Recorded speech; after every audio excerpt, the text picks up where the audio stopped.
without a lot of things like a heart so far. I need my are R. they living?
Here we go.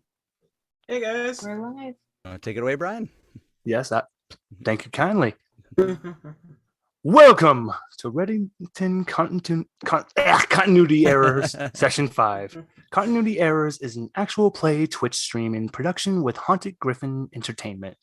This is a spin-off sister show of our podcast, Once Upon a Monster of the Week, which released their latest episode last Friday.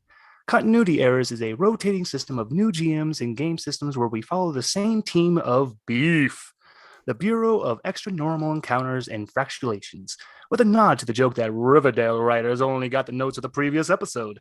Our GMs only get notes of the sessions immediately preceding theirs. Last week, they played Grim Noir by Julius Kuti. I hope I pronounced your last name right. I am so sorry, Julius. With GM Isaiah Rothstein. Once again, I hope I'm pronouncing your last names correctly. They confronted a future version of Felician and entered into several dubious bargains with Hell in order to jump to the next world. And that's actually where we're going to be coming into is we're going to be coming to a very fun world. Oh, and let's not forget they also went to McDonald's. Just wanted to add that.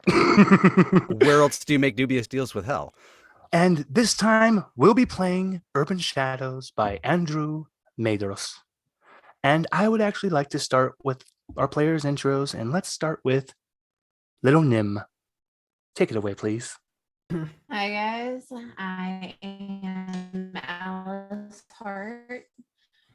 She, they pronouns. I am playing Cumulonimbus Doe, Nimble Wolf Playbook. So Mick. I am Mick Wheaton. I will be playing Brett Butcherson, he, him, the corporal and field leader of this team of agents, and that's a position he really is not partial to, was dumped upon him kind of. And this week I will be playing the Aware playbook. Cam. Hi, I'm Cam. My pronouns are they, them, and I'm going to be playing Félicien Sans Regret, who's an undead French-Canadian folk musician who carries part of himself and his guitar on his back. And this week, I'm going to play the Spectre. And that would leave me, Sarah Palmero, she, he pronouns. I'm playing Eddie Bluehill, who is the team techie, and that's really all there is to say about it. He's the team techie. And this week I will be playing the veteran. Thank you, everyone, for your introductions. And I am Brian, and I am going to be the very fun GM for this game. And I think it's best to just get straight into it, because last we had it, they were all entering the portal. And as they're going through, they start to see a clear image of a woods. But then anomalies detected. Transmitting to us now. Please wait, Dr. Bright.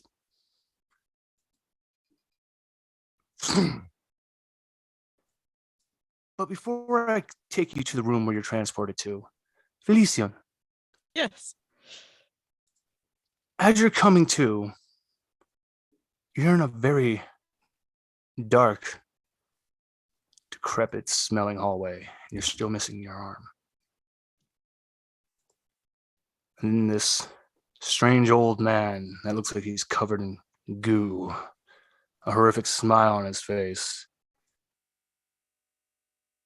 comes up to you. He's holding your arm, pops it on your side.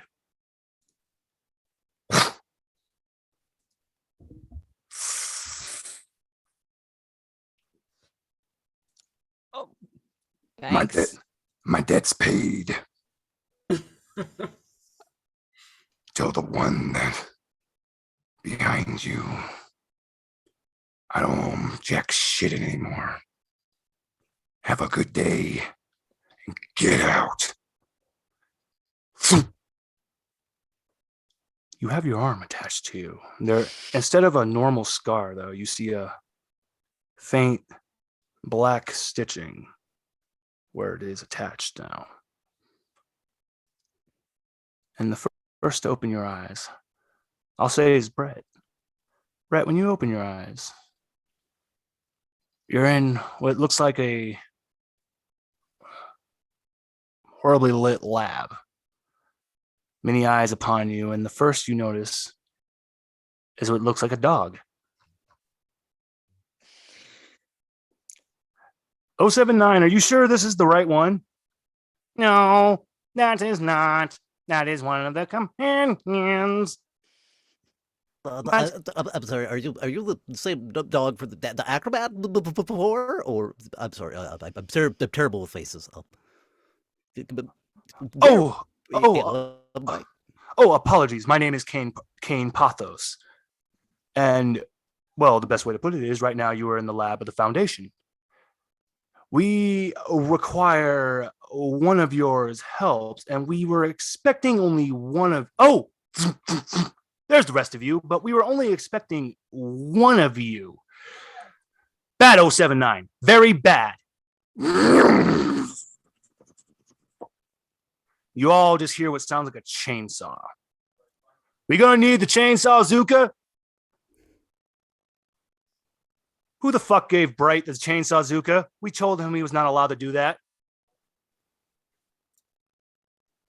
But I don't think we're gonna need a chainsaw. I think we're just fine here.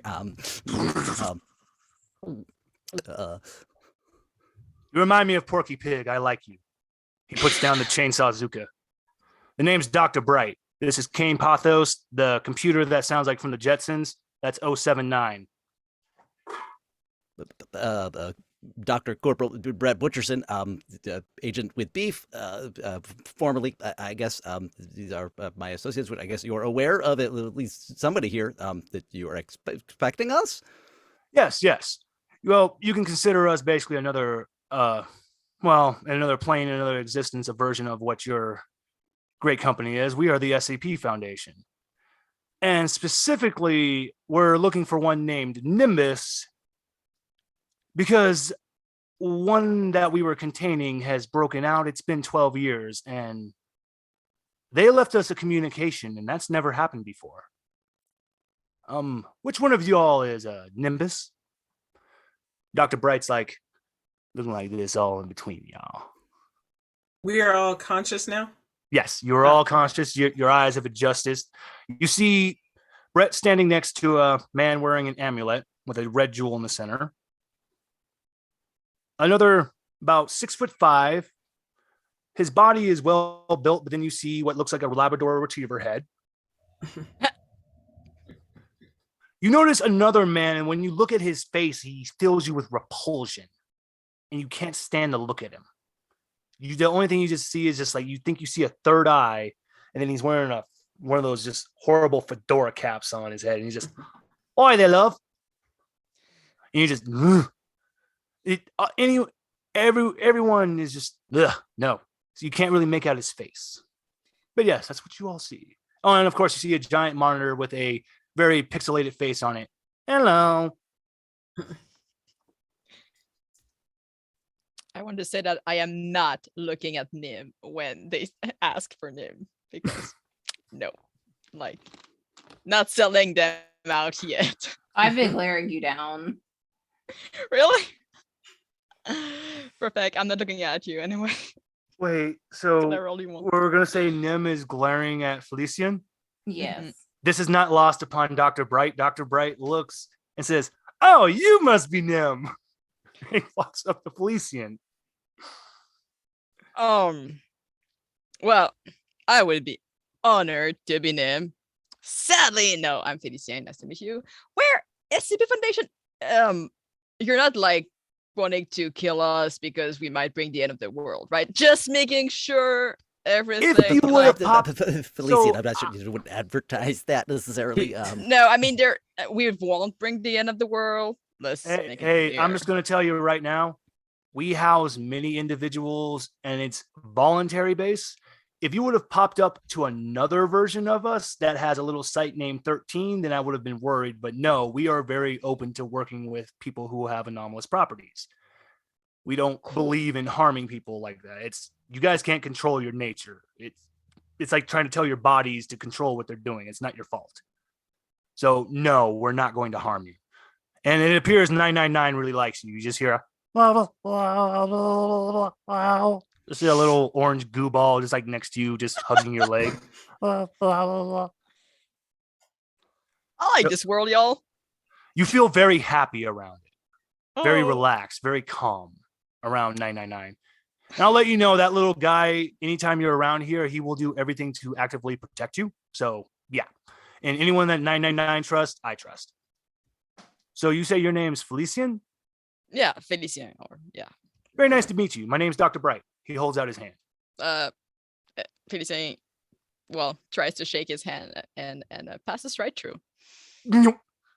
Ooh, I like Oh, that's you. weird. Oh, I like you. Oh, that What has the- never happened before, I though. really like you. We're gonna have to talk later. What the hell's Yeah. up with I you thought that now, was just- Felician? What is that? Is that I something don't Felician, know. or is it this place, or is it? I think I'm very intrigued. A little bit more about that. Brett pulls out a notebook, a little pocketbook, and starts scribbling stuff down. Try to touch. Who would be the nearest to me? I'll actually leave that in between all you guys. How would you feel comfortable appearing? Like, who would be next to who? Eddie's probably there. Yeah. Okay, so Felicien tries to touch Eddie's shoulder like gently and passes right through. Like, No, don't do No, that again. no, don't. you know what? Don't do that Agreed. again. fucking agreed, dude.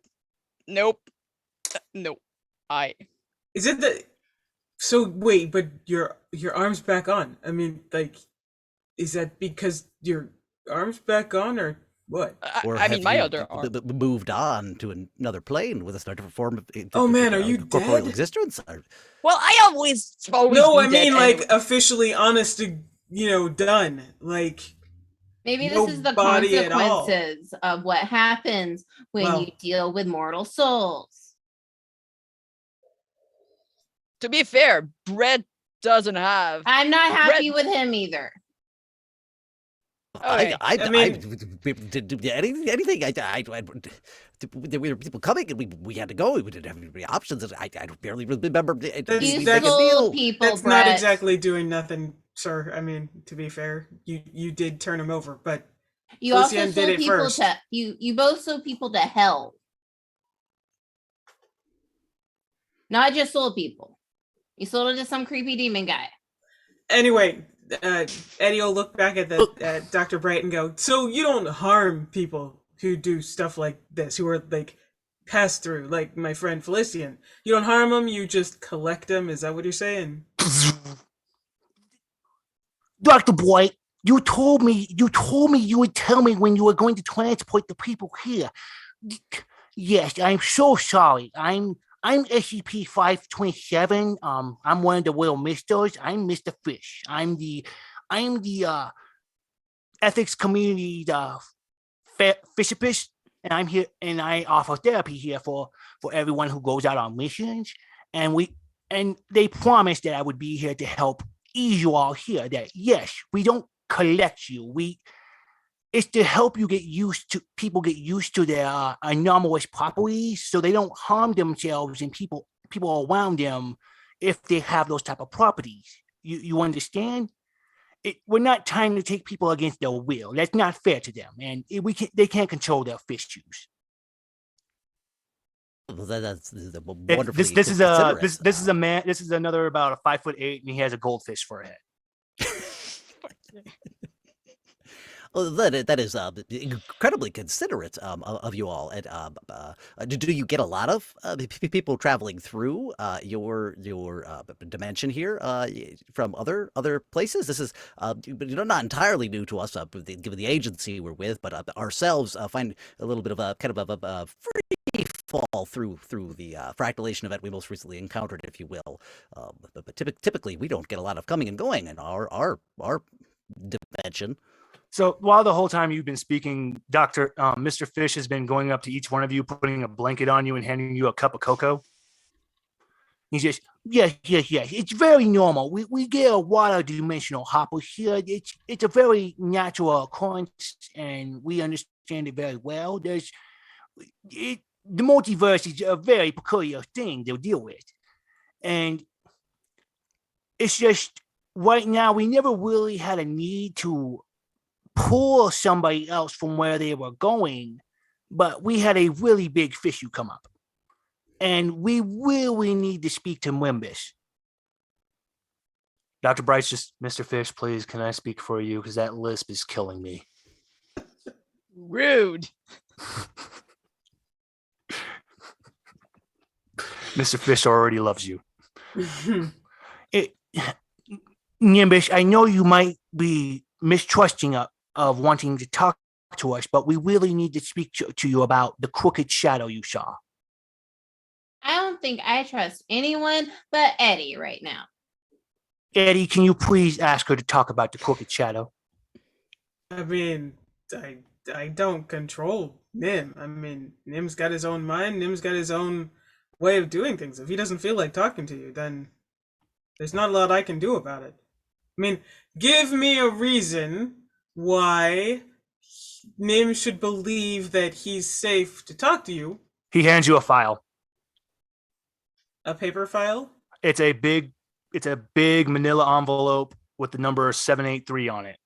This is why. And this is why we've pulled you here. No games, no tricks. Here you go. Okay. Eddie will flip it open and start flipping pages. You see the file on SCP-783, the Crooked Man. You learn about a very malevolent, evil entity. This is classified as a Keter. And normally, every 12 years, it'll overtake a town in England. And anyone that comes in contact, that he comes in contact with, their bodies will begin to break and elongate until they're just a mass of just noodly long limbs that become malevolent and attack anything within sight. But here's the thing. Normally, containment is an easy thing. They just cordon the city that he overtakes. There's no communication from him. Normally, there's no reason to the Crooked Man. No one knows the things that he does or why he does what he does. As you're flipping, that's when you come to an end. You see that it's been 12 years and he's not taken the city in England. He's taken the city in America. And he's left a note. And all the note says is Nimbus. So Eddie that's what you read, Eddie. So Eddie will get to the end of this and go, so this city that the Crooked Man took over, do you know what the name of the city is? I mean, it wouldn't happen to, gonna go out on a limb, wouldn't happen to be Reddington, would it? Boom. Fucking course. Of course it is. Yeah. Look, Nim, did you see something weird, like a crooked shadow at some point when we were falling through things? I've seen a lot of weird shit in the past few weeks, Eddie. Like, it's kind of wild. All right, but did you file all of the appropriate follow-up reports that we could possibly cross-reference and determine which Brett, of the not now. I What's told been you the guys last thing on our mind, boss? Eddie's doing all my paperwork. Yeah, and I have not filed those reports. You can write me up for it when we get back. I'm saying, but think about it. Think about all the weird shit that you've seen. Crooked Shadow. Does that ring a bell? Like half the nightmares I had growing up. No, I mean like recently. Not when you were a kid, but like the last few weeks. Have you seen a Crooked Shadow? No. Wait, Mr. Fish goes, wait, did you say when you were a child? I mean, like,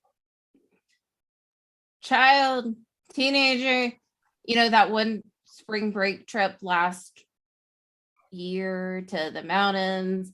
And, it was a really weird dream. I didn't even realize I was asleep at first.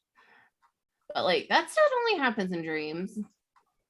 Oh dear.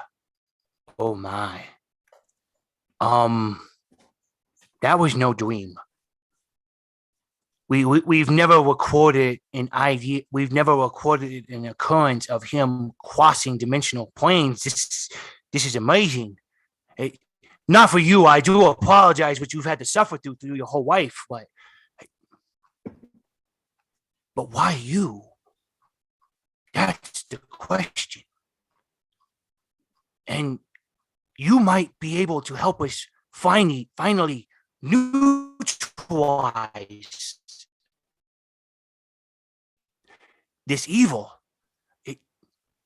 Dr. Bright is just like, everyone in the room is actually really pumped full of energy now. You guys are noticing everyone's a buzz with energy, with like movement. They're quickly taking files. They're just, oh my God, how do we proceed? How do we proceed? This has never happened before, to where we had a clear path to neutralization for a Keter. What would you like to do? So Eddie says, look, Nim, it sounds like you're a person of interest for these people. So my advice to you is say what you're comfortable saying. Don't volunteer for letting them take samples or anything like that if you don't want to. But I mean, they're asking questions. Questions aren't going to get us in trouble if you don't let them lead you off away by yourself, One of us will have your back, but it sounds like they're interested in talking to you more than the rest of us. I don't know why I have to help, considering no one has taken anything I've said seriously for the last little bit, and everyone is just, except you, Eddie, but everyone just seems to be fine with hurting more people, and I'm tired of it. Listen. I'm not talking to you. Perfect. I will talk in the void, and if somebody happens to hear, perfect. So void. We have made mistakes, obviously, and it sucks. We're probably bad people. Sorry. No, that sucks in an apology. It's just we needed to get out of here. We needed to get out of there. And yes, I was selfish to offer this other physician this soul, so he could get back to his daughter, and she would be super happy and stuff like that. So, I mean, I'm sorry. That felt like the right thing to do for me, and it was very selfish, and I'm sorry. But it also, and with whatever, and what Raccoon Brett had accumulated to, it got us out of there, and we got away from beef again, thanks to that. And I know it's bad because we did it using the souls of people who had died, but apparently in this world they would have been bargained with anyway. I know it's not an excuse, but it's how it is, and sorry about that, but we got out of there, and that's all I need to say. Void. And Felicien is just looking like in the distance, like very much not at them. The dog-headed gentleman goes, if I may join in this conversation to the void, I would also just like to also point out to the one named Eddie who said that we're most interested in Nimbus, if I may try to entice the rest of you and the void, I believe I might have a little information prevalent to the one who was sacrificed. I might be able to give you a hint as to why you were sacrificed to this entity and who I'm this sorry. entity this might be. Yes, go. Yes, what? But we were like, you have the whole thing going on with Nim, and this can come afterwards. I was just saying this is a way to where if you're helping us, we'll be happy to help you out. You did not just play the scratch my back and I'll scratch yours card. That's not what you meant, right? The dog just looks really embarrassed. The dog head just does that. Oh no. Ears are back. Yep. just the whole, just defeated, just Dr. Bright saying, oh man, you got you. It's like, yes, we just pulled that card. Scratch our back, we'll scratch yours. Hey, at least you're being honest about it. I mean, yeah. We're trying to be as open to you guys as possible because we are asking a lot here. But so let me jump into the void conversation too and ask just at random,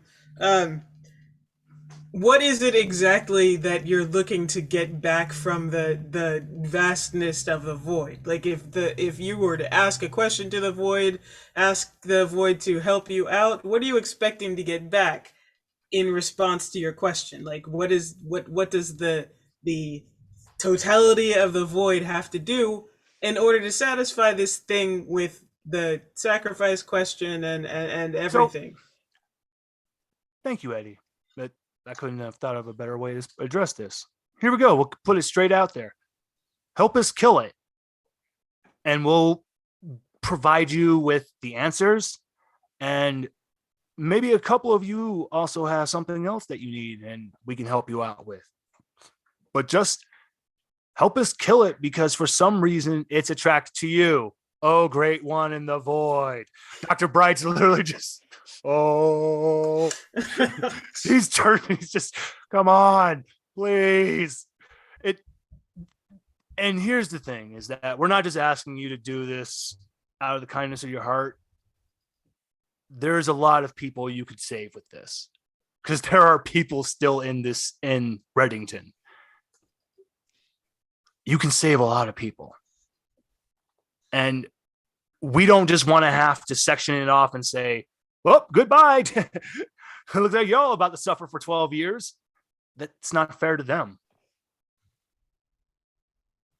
Do we have time for existential processing? That's actually it's funny you mention it because normally when he overtakes the location, it's done.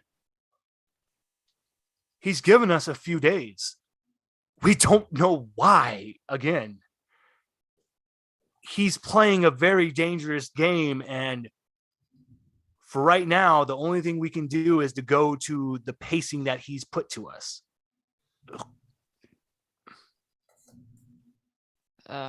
Nim? And we What? promise we're not going to send you out there blind. We have someone out there waiting for you. Dr. Marlowe is out there waiting to provide you with any kind of information he's gathered from his resources, and we have an NTF team waiting for you as well. We just need to know your answer. What do you think, Eddie? I'm tired of making these decisions. I think listening to the echoes of the wind and everything, I think that I was ignoring them. Yeah, wind, nothing. I think that listening to the echoes of the wind, I think if we could have a little, moment, maybe we could sit and enjoy the cocoa and warm up and everything. Give us a chance to kick around the idea of helping out. I mean, obviously we're attached to Reddington, that we end up here all the time. May we offer you at least a better place to sit so you're not just standing here in the lab. That's really rude. That we would don't be want to be rude fantastic. to you guys. We'll take you to a nice, and we're not sealing you in anywhere. You're not locked in. You guys, when you've come to your conclusion, we're not going to force you to stay. That's another thing. We're not trapping you here. That's another thing we want to convey is that we understand at the end of the day, if you don't want to trust us, there's nothing we can do to change that. Fair enough. Yeah, somewhere nicer to sit would be great. Of course, please follow us. And please, and for my little specter, the little orange goo, it's actually, whole time he's been, as you guys are walking, you pass by our room. It says on the door, 682. The goo immediately takes a defensive posture in front of you. And in the back of your head, you just hear a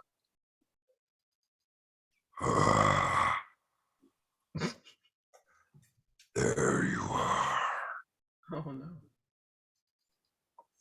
Interesting. I'll see you later. ah. I hate you.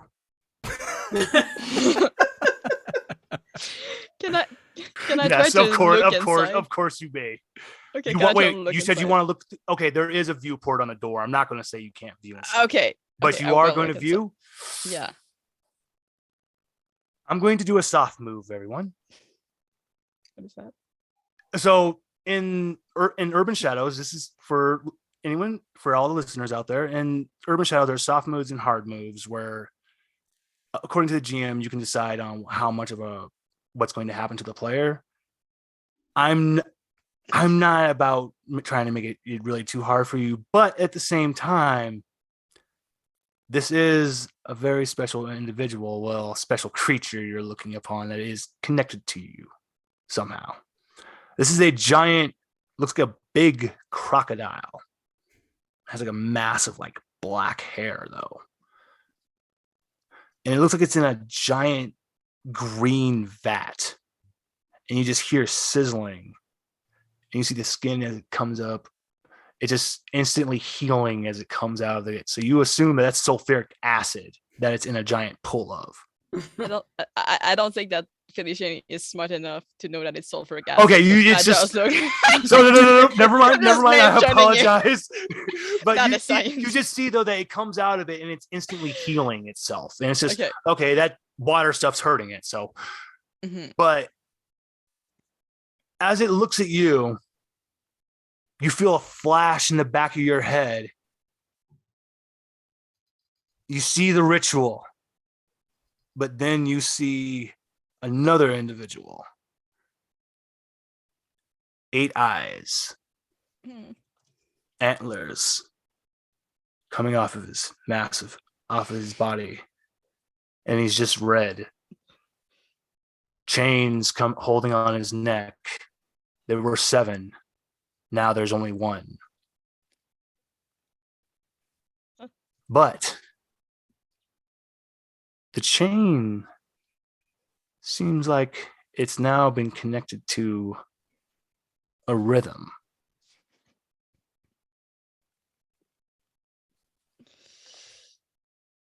That's what you see in the back of your head as you look upon 682, the hard to kill reptile.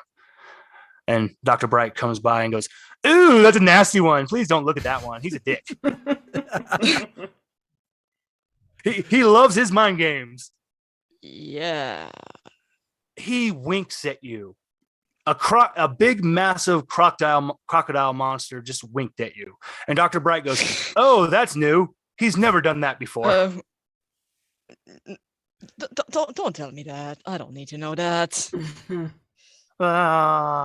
The 999's just still just in front of you. Just I'm like, that is adorable. He thinks he's gonna do something. How big is this thing? How big is 999 as a like orange It comes up ball? to your knee.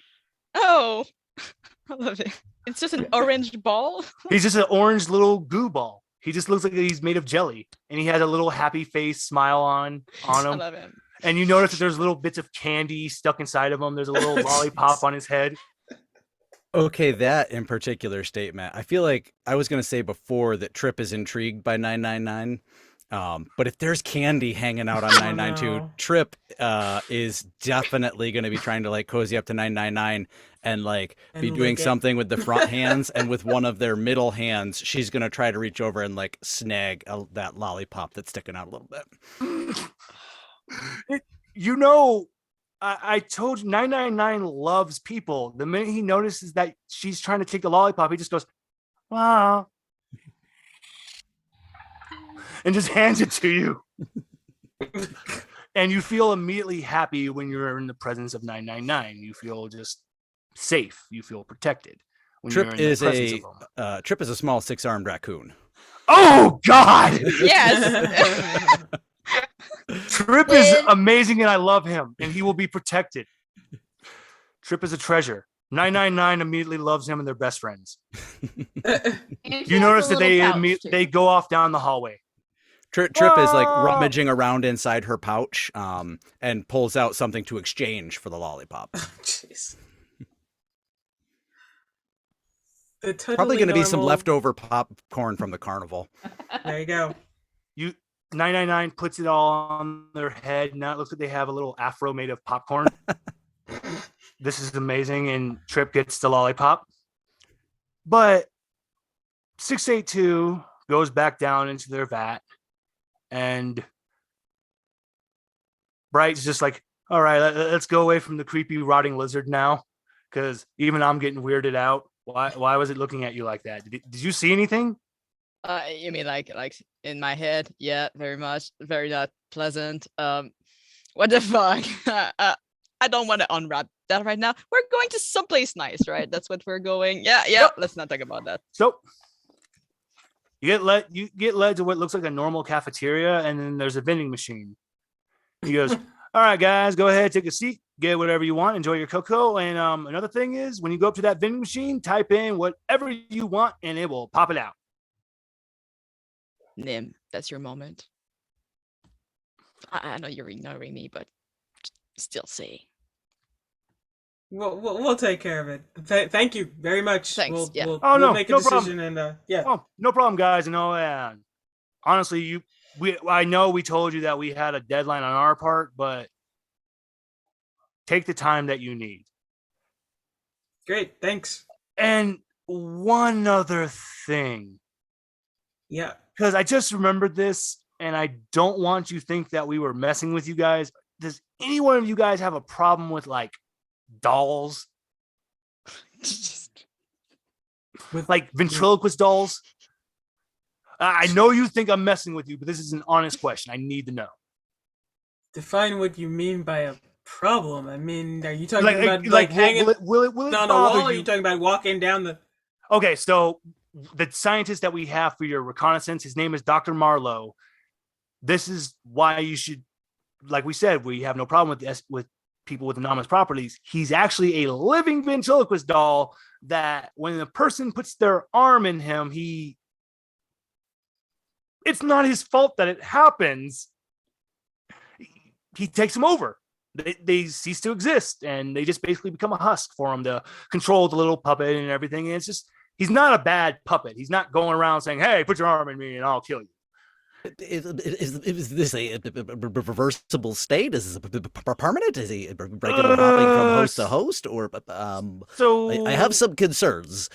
it's not going to affect. So to the person who puts their arm in the puppet,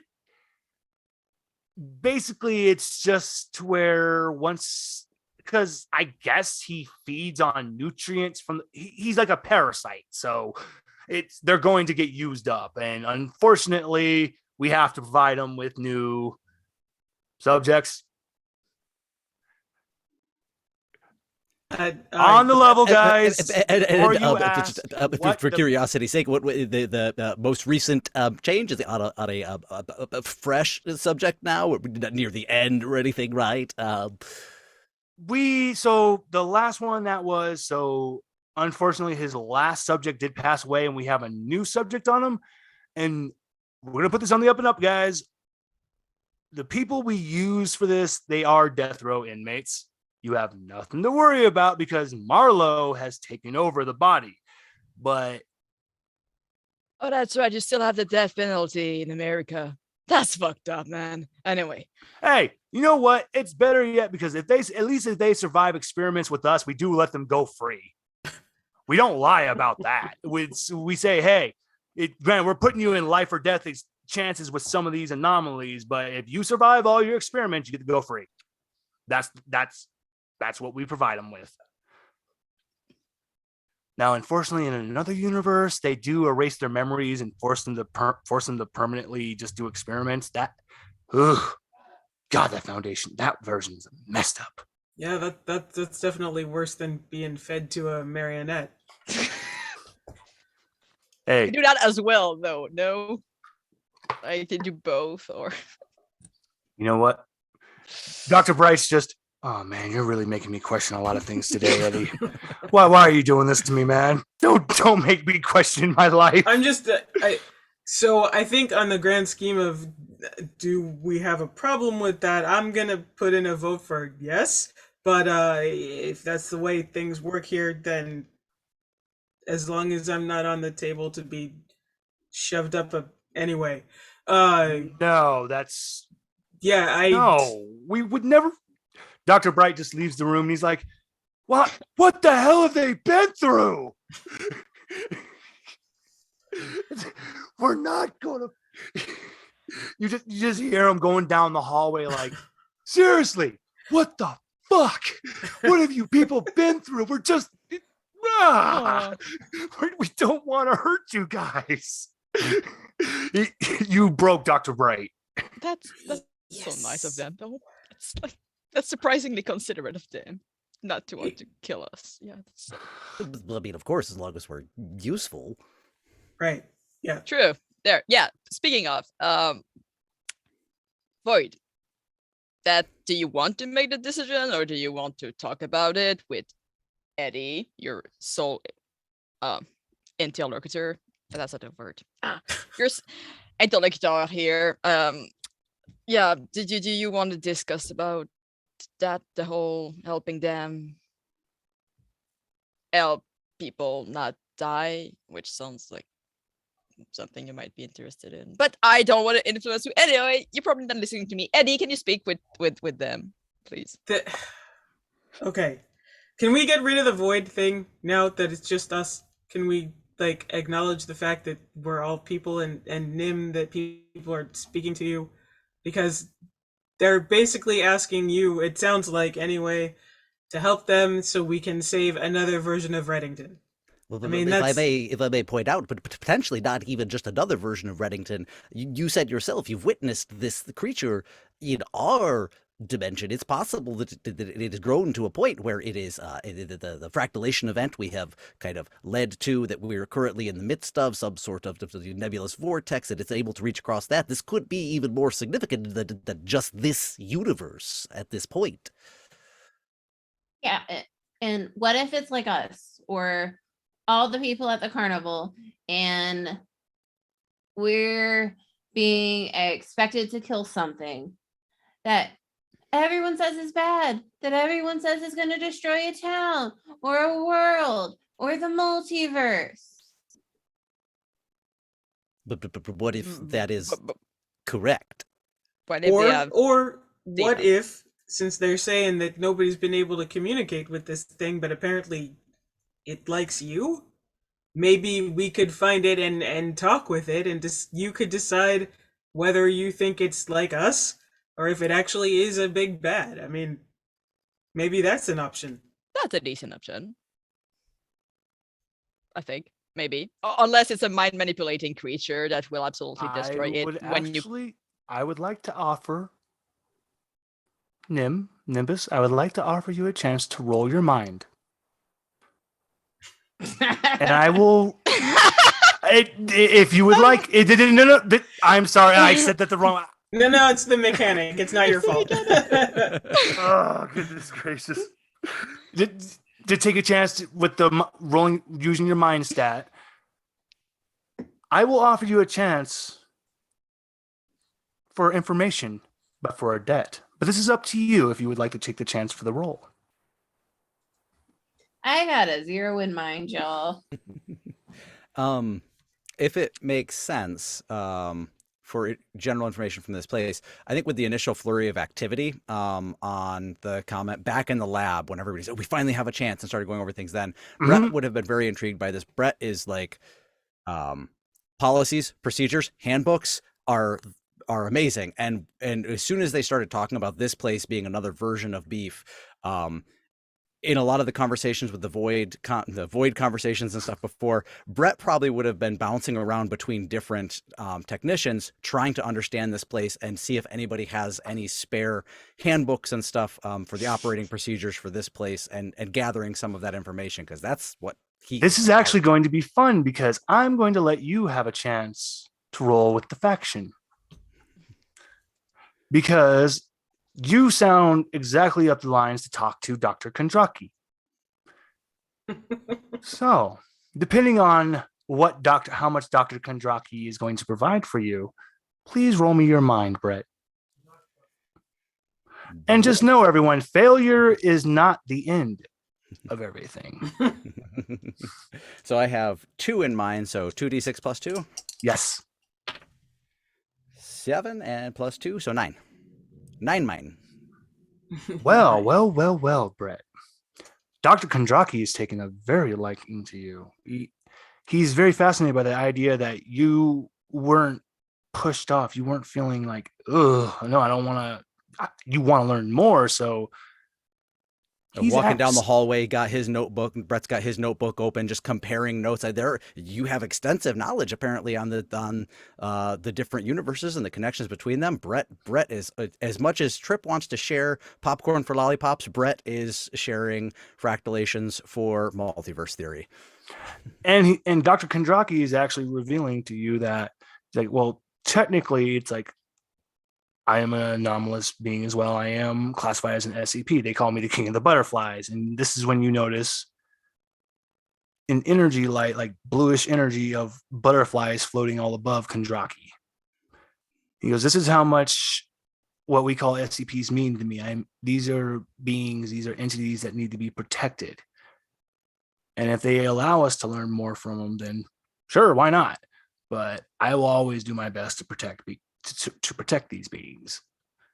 Well, it is a truly noble cause, and I believe we're very much of kindred minds. So the whole part of the reason I joined with Beef is being able to stabilize fractalation events, allow the universes to continue to exist harmoniously in their respective balances. And I've got to say, I'm very intrigued by your organization and its similar end goals as ours, as I believe.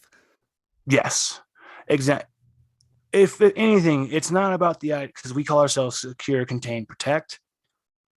It's not about the idea of containing away. It's more or less the ones that are looking to, because in our classifications, as you guys are walking, he goes, we have what's called the Euclid, Safe, and Keter. The best way to describe that is with a locked room. If what you've locked in the room just wants to stay in there and doesn't care and doesn't try to get out, it's safe. If it just teleports out of the room, it's a Euclid. But if it teleports out of the room and goes and kills grandma, that is a Keter. And those are the ones that we wish to contain away from everyone else because they are true malevolence. They don't want to coexist. They're not looking to just live together in harmony. They're looking to just cause chaos and spread hatred. And it's just, that's not what we want for everyone to experience in life.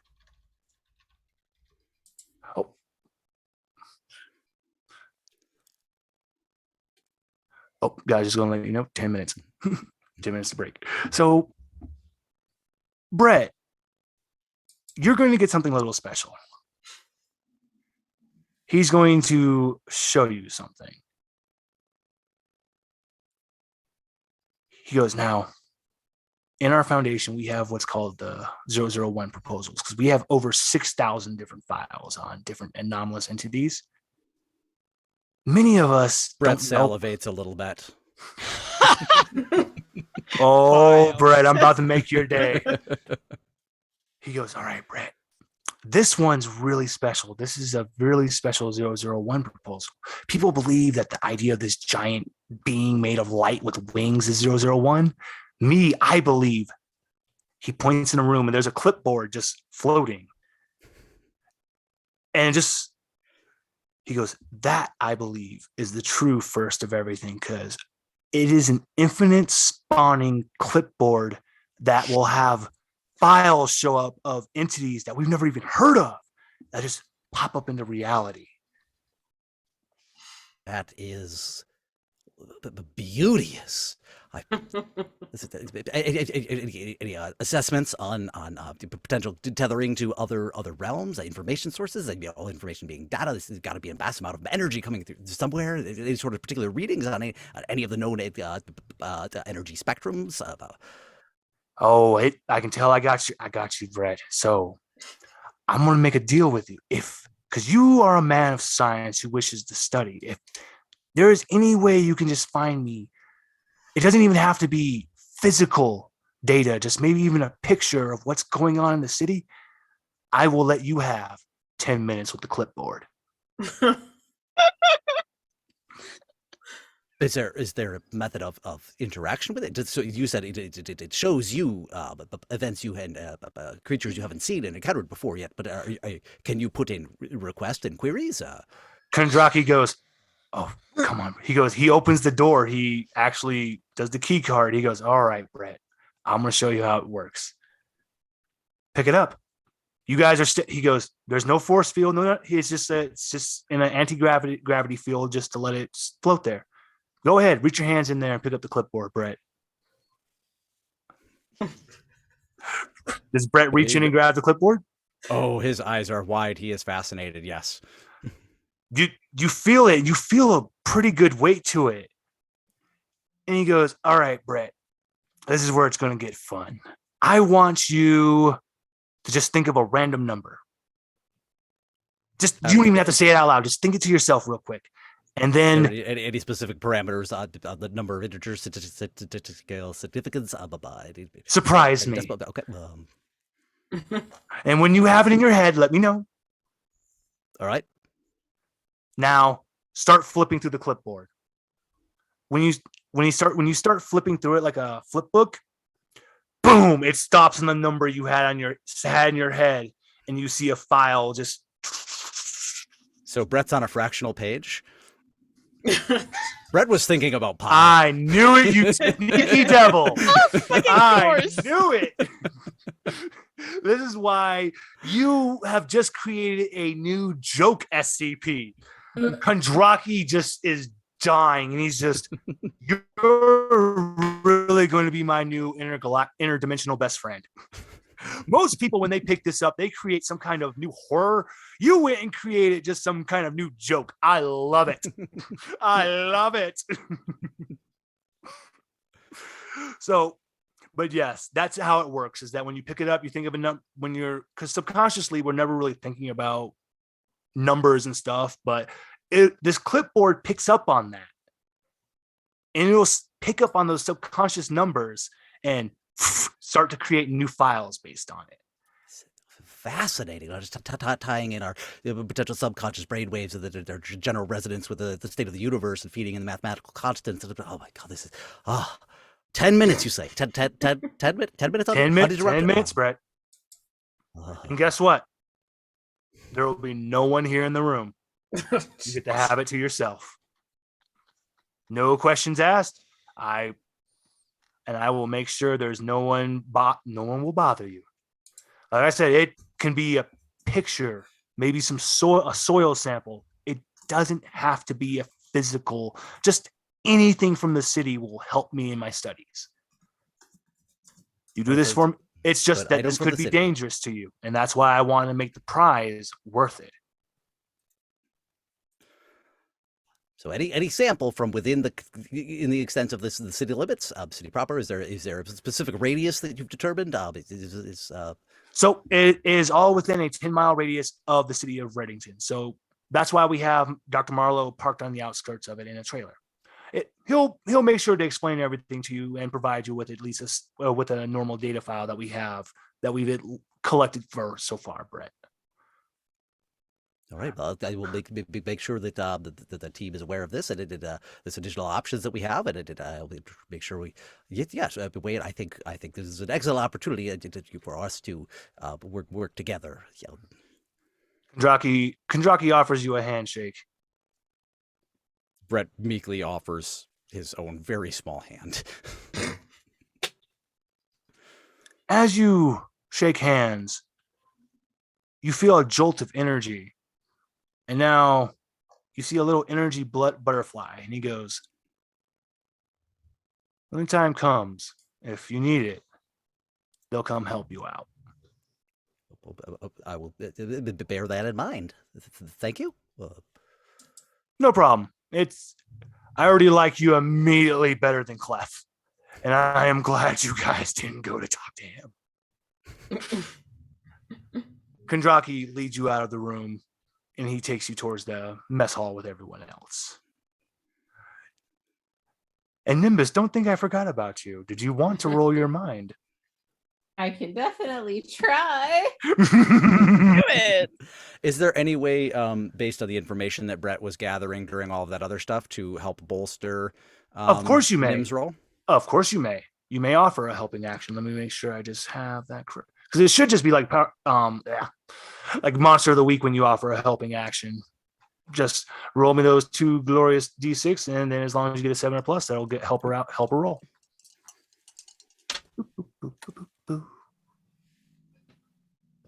Oh, Two. that's bad. Brett is focused on everything but Nim. No, not helping. Brett has just taken over a table with like pamphlets from the organization and everything, and just like absentmindedly hands one. This might be able to provide you a little bit of additional information. It's the lunch menu. That You see- provides a lot of information. You see that they actually have a lot of world cuisine, and today it is just a beef stroganoff. But nothing really else that's going to help from the menu for Nimbus. All right, Nimbus. Here you That's actually go. a 10. Oh my Yeah, goodness. Nice. So,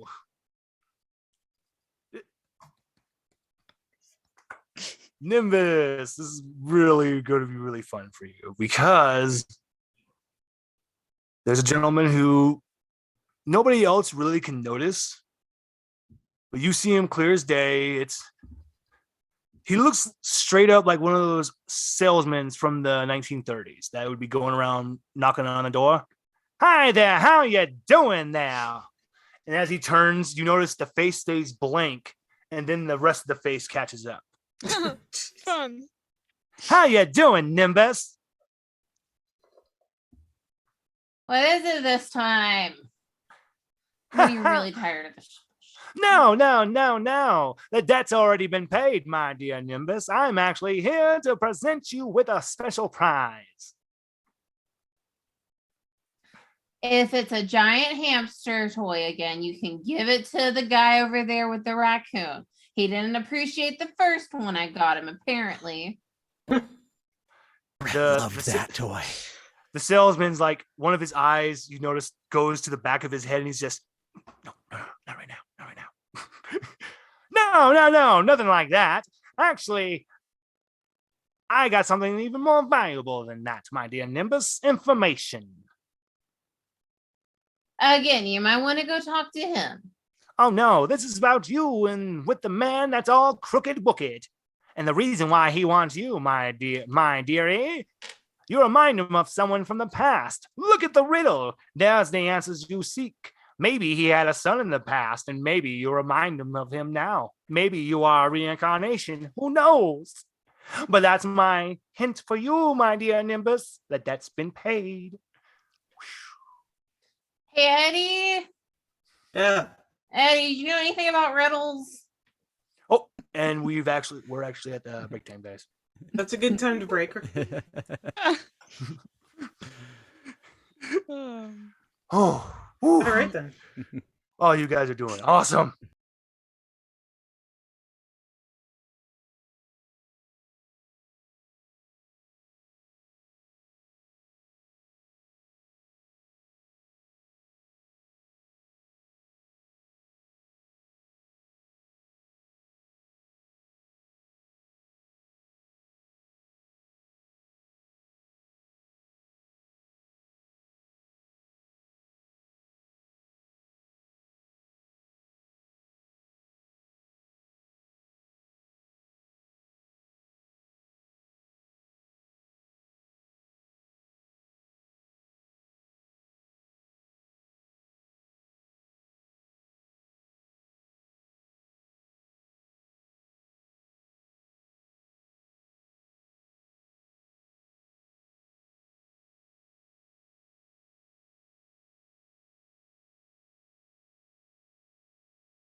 And I believe we should start with Felician because you were saying you had an idea. Oh my god. It's Typically, we do run through with a recap Yeah. of the past hour. Oh, oops! I am so sorry. no worries. No worries. Oh, okay. So let me go ahead and recap.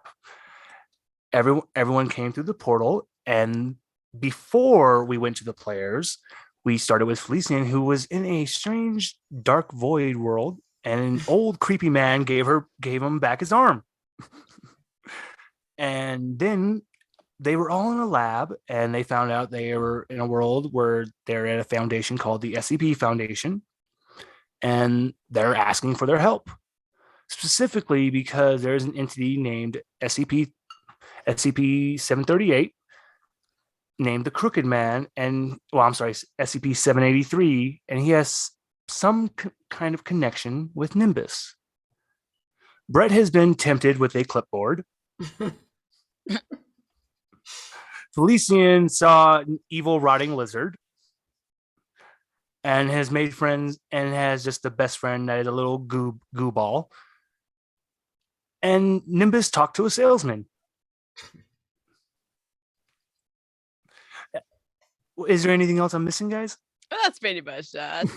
I guess. A lot of conversations with the void. Much void talking. Yes. A lot of high school roundabout conversations. Yes, it does appear that there were some past mistakes made and people are not talking to each other. Depending on who you ask is whether or not it's a mistake. We're split pretty evenly, 50-50 on that one. Yeah, I think so. I would like to think that Trip agrees with us, Eddie. Trip's the one that had all the souls. Trip was the one who grabbed the soul first. Right. They just I don't click think it's anything. I don't think it's fair that you're blaming Trip. He's a raccoon. That grabs 5 souls. 6, 5. She wasn't a human body the last game. He That is was a in treasure. last session, y'all. For those who are wondering, I this just was all want in the to, past just really session. quickly, I just want to say that my whole image of 999 is that Felician has made friends with a happy fun ball. Yeah, that's very fair. Who's Happy Fun Ball? And It's and a then thing from Saturday Night Live. Just don't piss it off. Just don't piss it off because it'll blow up and kill everybody. Okay, duly noted. Okay. okay, and now we'll pick up with Felician, who said Oh. they had an idea. Very important thing to do. Listen, okay. So Félicien is standing in front of the vending machine that apparently can give everything. Mhm. And he's concentrating, is focusing really hard to try to be able to like touch it. Because like first time Forgot. it tried pass right through, it's like, okay, you got this. It's what I want. And it tries several times. And do I need to roll to be able to try to touch the vending machine? This is Or- actually where it's going to get weird because Oh, this you is where This- it gets weird. This is where it gets weird. Yeah, I know. Weird choice of weirds on that one. So you're actually able to make physical contact with this vending machine. Oh my god. Okay, perfect. So he'll order like what is fried chicken, like a thigh of fried chicken. And yeah, so does it fall? Does it work? So this is how, so you know those old school coffee machines? This is how it kind of looks, but it has a little keyboard punch pad on it. And that's when you notice from the side, it just goes, do I need to bucket of KFC. focus to grab the KFC though, or am I That's fine? where you're going to need the Okay, focus to try to perfect. get that KFC. Okay. You see, the vending machine's the anomalous item, and that should kind of give you a hint about what you can interact freely with. I see. Okay. Oh, and you never asked about your guitar case. I just By the assumed it was way, on my back. Oh, no. Isn't it on my back? It needs to be on my back. Of course you have it with you. I was just going to ask at any time, did you want to open it up and see your guitar? I didn't want to force it on you, railroad you. Don't Do that. We threaten can my do it later. guitar. No, I won't open it right now. There's some weird shit inside with my guitar, but I won't open it right now. So, but yes, Thank let's you get you. for informing But me. yes, let's get you to focus and Oh, just that roll me chicken thigh. roll me your body, please, and thank you. Okay. Body rolls, Cam. That's a 5. Is it plus something, or Oh, did you have anything in your body stat? body stat is blood, art, mind, spirit. Is that Sorry, I meant spirit. Gosh darn it. Why is it spirit? body? I have 1, so it's a 6. I don't think it changes shit, but yeah. Your hand just goes through the delicious fried chicken. You want the fried chicken, but you can't I get want the the fried fried chicken. chicken. I want to Trip give just- it to Nim. And this is when Trip just walks up. You give it to Nim. You give it to Nim. Give it to Nim. You're gonna trust You the don't you're gonna Eat trust it. the No, raccoon? no, fuck, no, Trip, bad Trip. Damn it, Trip. It's just each time you say bad, he just pulls another piece. Doesn't eat the whole piece, just takes a bite out of it and puts it back in the butt in the Oh. bucket just to spite you. That's a very Trip move. Gonna put it in Just her each pouch for time, just later. bad. All right, Eddie will come over and be like, "What are you doing with the raccoon? Why are you feeding Trip fried chicken?" I'm not trying to feed Trip. I was trying to give it to Nim, but then I can't fucking take it. Oh, all right, Oh, okay, yeah. I got you. Trip easily hands the bucket over to Eddie. There's a bucket with a full bucket of it. full of bitten Thank chicken you. legs. Yep.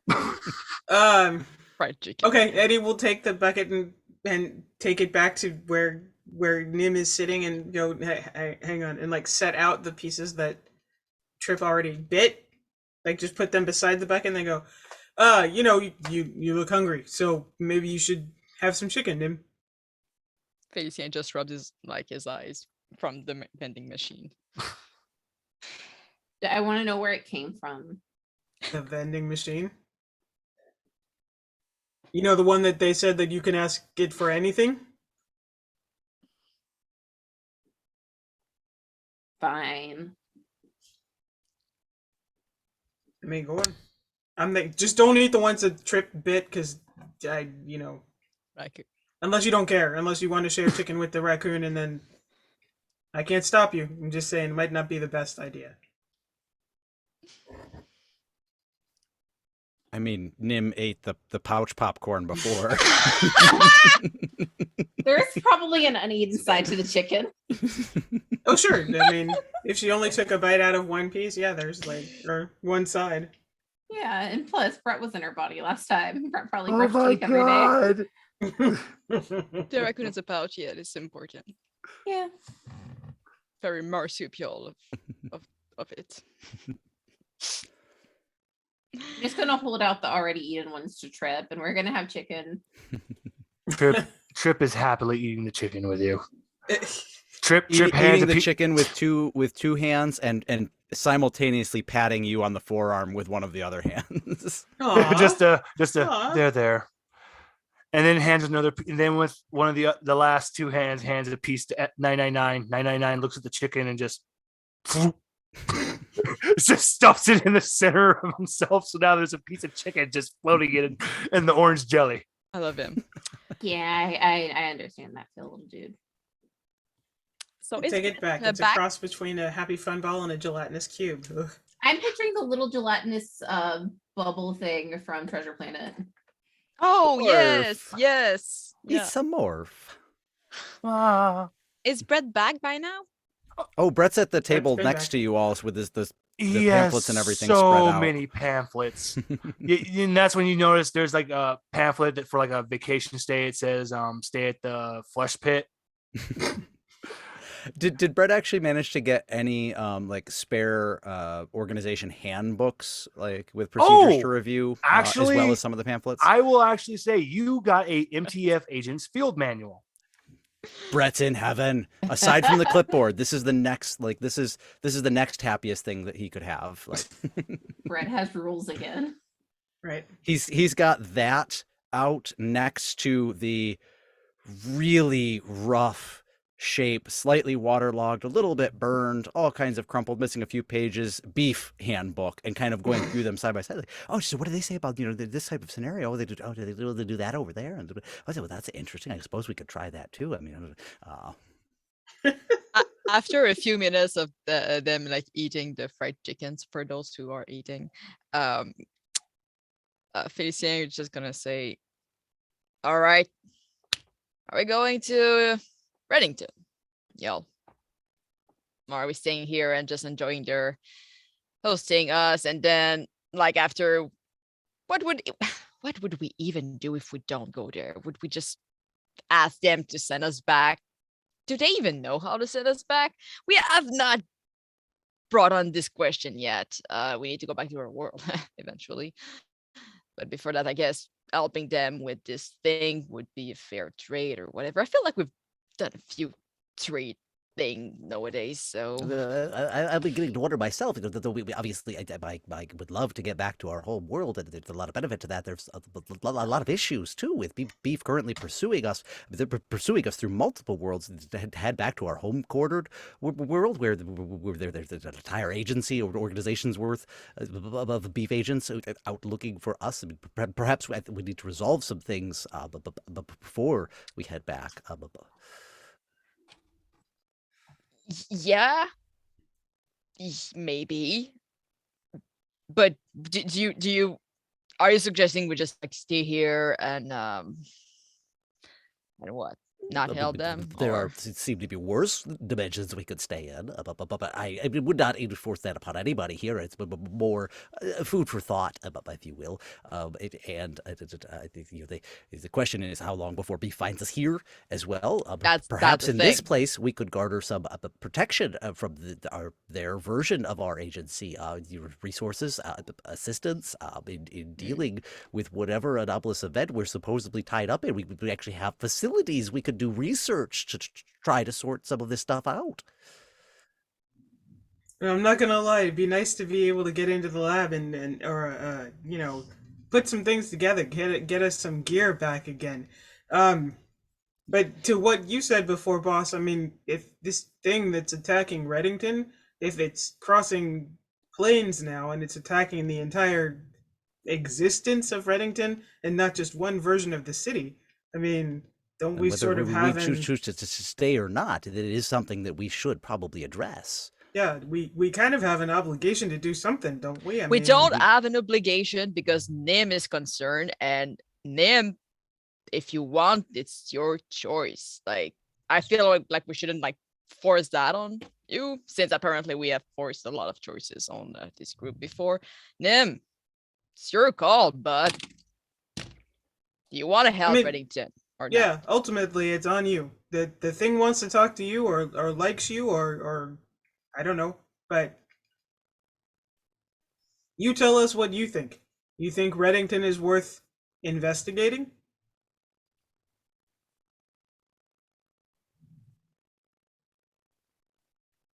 People are worth saving. I know that. It's just apparently some people here don't care about people when it's their lives on the line. Oh, it's more that they were already dead anyway. You got to stop using Sure. that argument. You got to stop using that as an argument for what You're happened. dead too, Felician. Yeah, I know.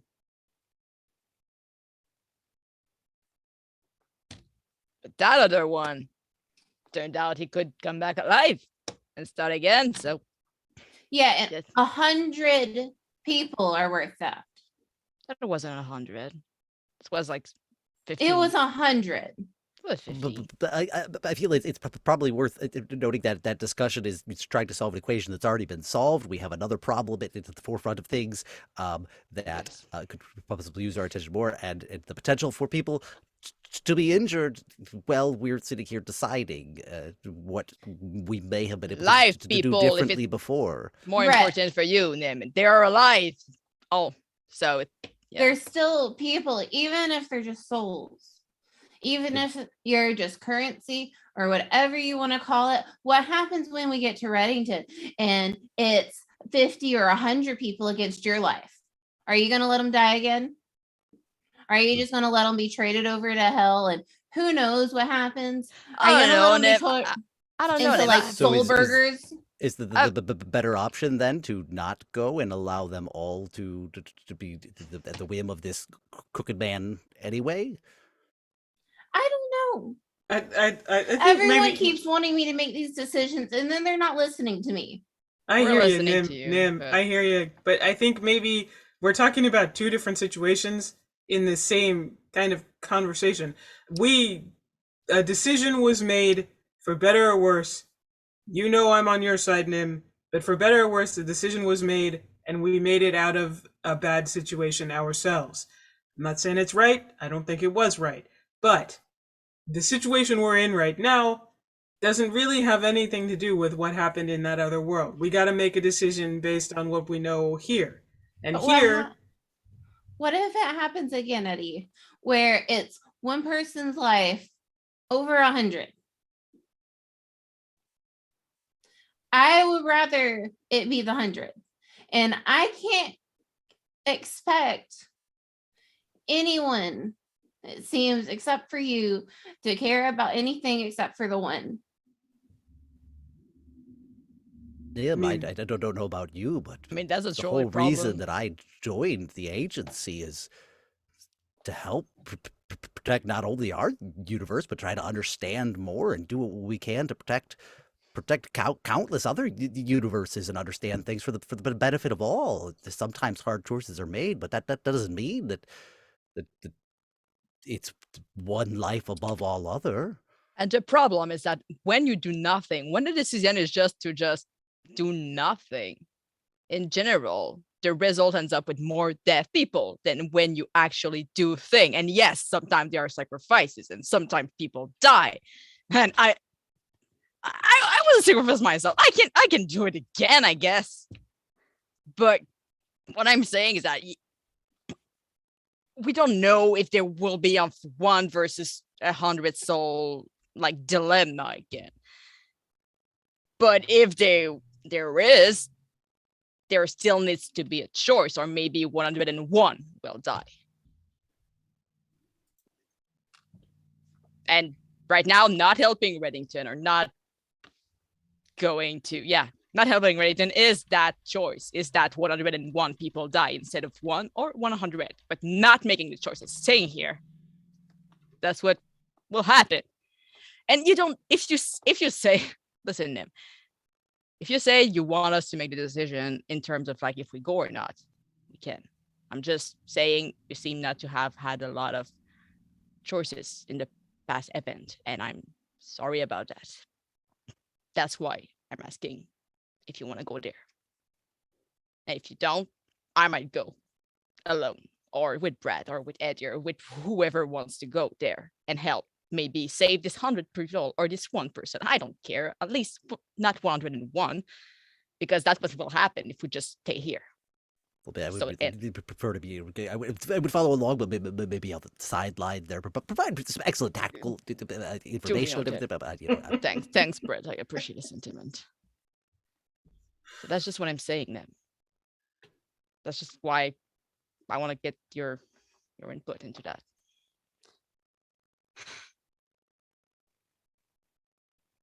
I said the choice has already been made.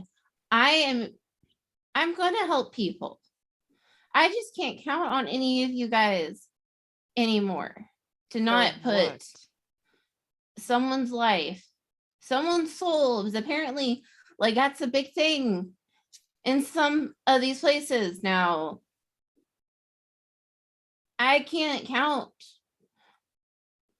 on if you are given a choice on if you get your body back or if we get sent home to the right home or whatever, that it won't be taken and more people will be lost.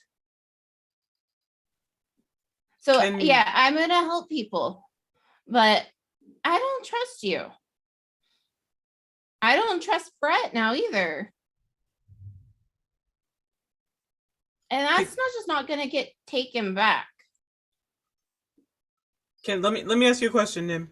Can we make a temporary deal for this one time that if any kind of decision like that has to be made, like a 1 versus 100 or whatever, that we all get to say our piece, we all get to have a vote before anybody does anything? Would that be okay? Because I know last time things happened without everybody getting a chance to weigh in.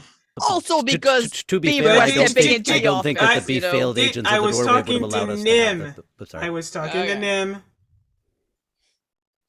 Would that help at all if we all make a pact that we agree that if we have to make a decision like that, that everybody gets to say what they want to say before a decision gets made? Eddie, like I said, I'm going to help people. Okay.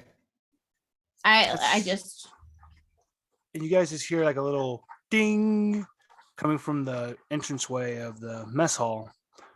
You see a little patchwork bear with a little patchwork patches on its body, a little heart on its chest.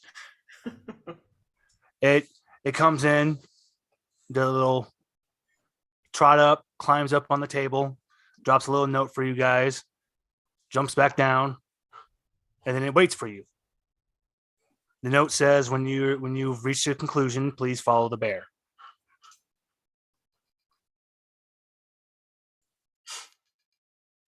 So it sounds like then that we have sort of an agreement, right? We maybe go look at Reddington, see what's going on.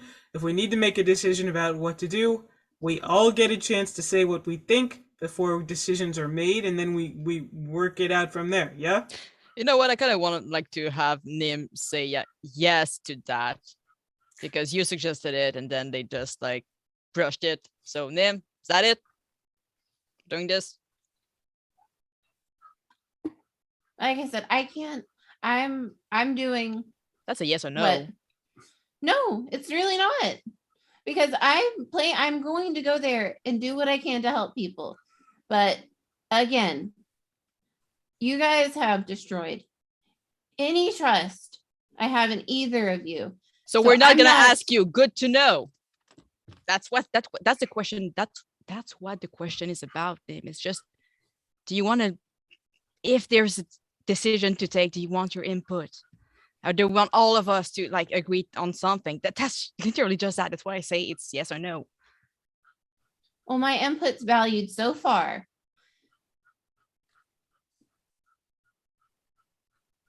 Let's just go. Okay, that's still not the yes or a no. We're not I'm- solving anything going back and forth about it, so let's I go. know. Let's go.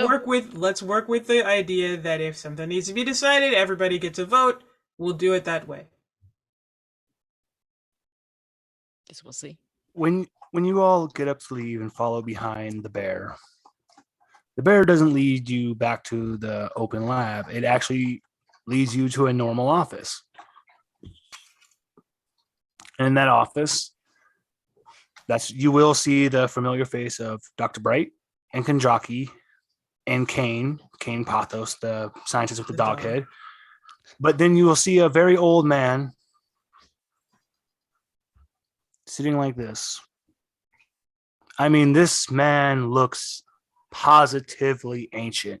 And you see on his desk, it just says 051. And his name placard just says Mr. Bright. Dr. Bright goes, "Hey, Dad." "Oh, I told you, son. Please remember honorifics. I am 05 council member number 1 at work. But yes, hey, son, have you been having a good day?" "Yeah, Dad." "Yes. Welcome, members of, I believe you're called beef." Formerly members of the current status, a little bit up in the air. There's some things to sort out a little bit. I guess technically we're considered deceased, so they probably have removed us from payroll, which I guess would mean technically we would no longer agents. So technically, what you're saying is you're free agents and you're available then. I think that's something we're kind of generally working through at the moment on a personal basis. But it's hard to say for the full group. I apologize, Mr. Brett. I didn't mean to put you on the spot. I was just wanting to bid you all welcome. And welcome, well, to at least we call ourselves the Alpha SCP universe. So welcome to Alpha. Thankfully, you didn't land in Gamma. Those people are assholes. But yes, welcome to. I do have to ask. I mean, look at there's some anomalous individuals here.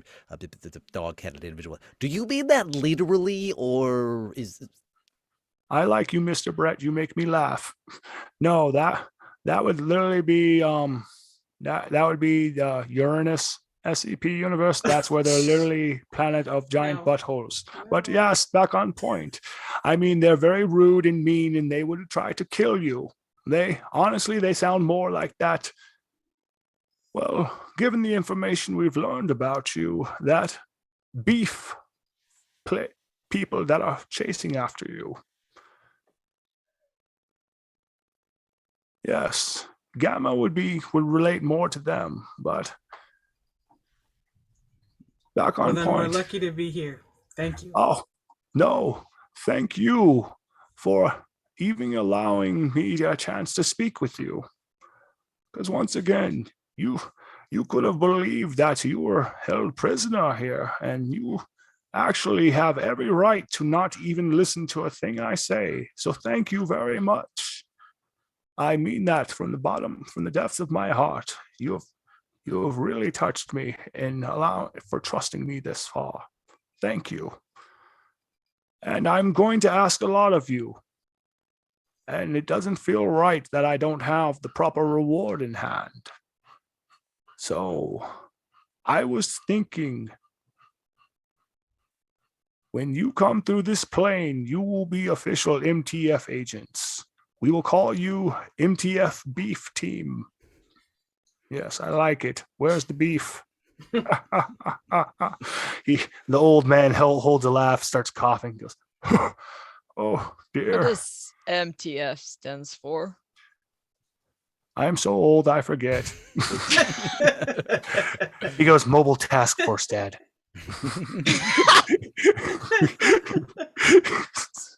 Yes. The Mobile Task Force.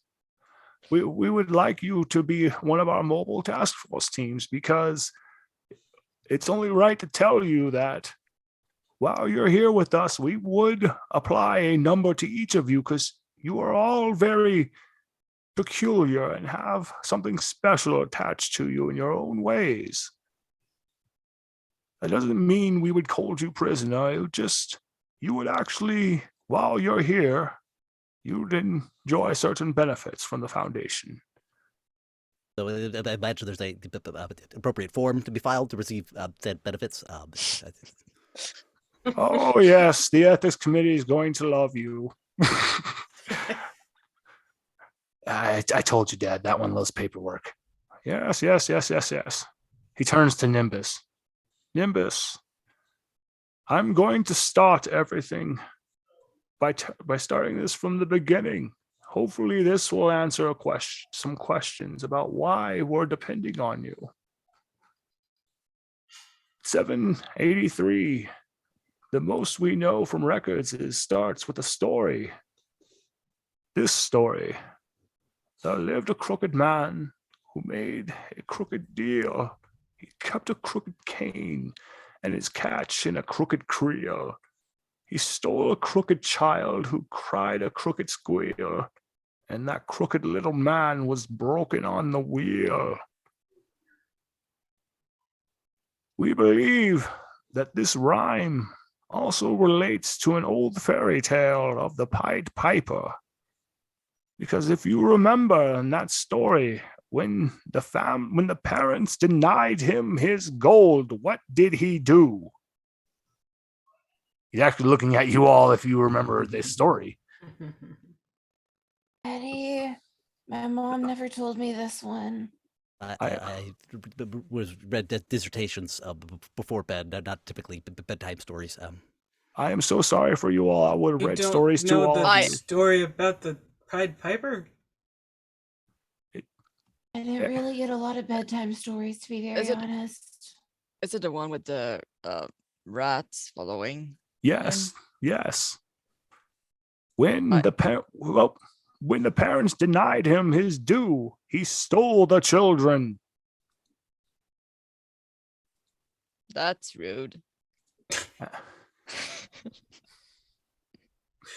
It's kind of. I mean, that's a bit of an story that exag- people tell their kids before bed. I don't. It's a bit of a like it's kind of Yes, if you remember. exaggerated. Fairy yeah. tales are nasty things, people. I mean, like, they're I not know. like fluffy things that be anyway. Stop Dr. watching. Dr. Bright just looks at you and goes, you guys can learn a lot from that one. He actually is really on the money on this. He's very right. Old fairy tales are very dark. Granted, it was supposed to inspire your children into what not to do, with the idea, granted, it's negative reinforcement, bad upon the bad. Granted, for me, two negatives don't make it right. Son, please stop. We don't need your dissertation on this. Shut up, Dad. Just goes, yes, but we have found actual historical records of some time in the ancient, very long ago in the medieval times, of a little town in England that was overrun by these monstrous rats. And then a man with a cane came and drove them away. He only asked for one payment, one child.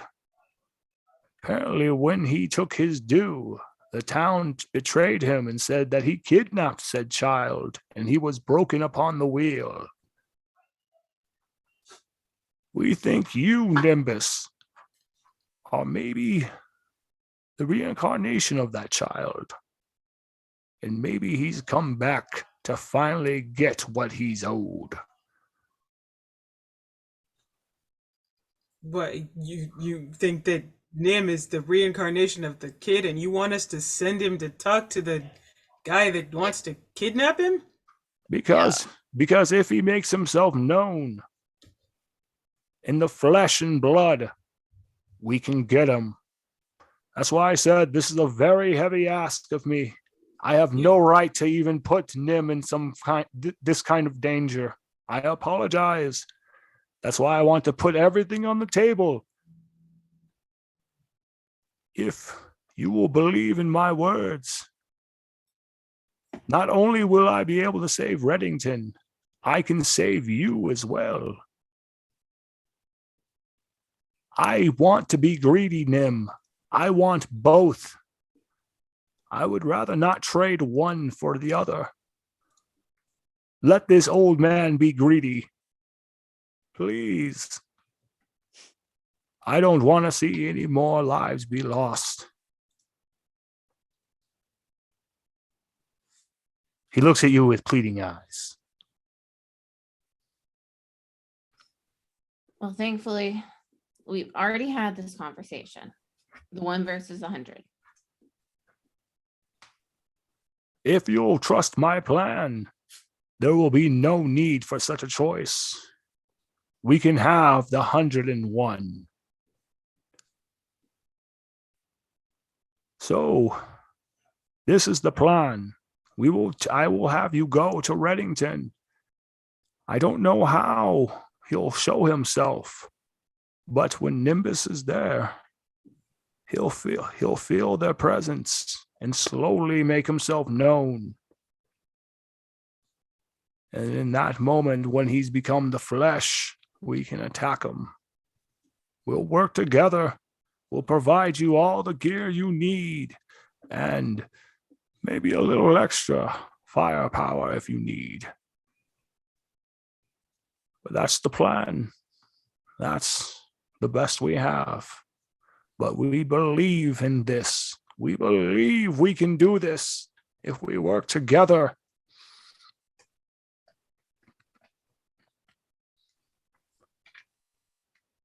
And yes, after this is done, if you wish to return back to your home, we can do our best to get you back in the right path. Maybe not jumping around as randomly, I was absolutely fascinated by the fact that, yes, you were able to draw us to your plane of existence while we were traveling between them anyway. I've been very intrigued by that and some additional discussions. But I think that is maybe more of an individual decision by decision basis for some of us. But I think team, then we're at least one last hurrah together to help these people. Nim? Like I said, I'm going to help. And this is when he puts down a badge. Nim, I would like to request you to be the team captain for this. This will give you special communications with the main lab. Will you do this for us? Will you be my captain? I mean, I'm just gonna give it to Eddie anyways. You shouldn't trust me with anything. To be very honest, I'll lose it. Eddie, please remember that you two will be co-commanders. I got you. I will compromise. Thank you. I got you. Thank you. And don't worry, we have transportation prepared for you. And none of that timey-wimey teleportation crap. It's a nice Black Hawk helicopter. It's very nice.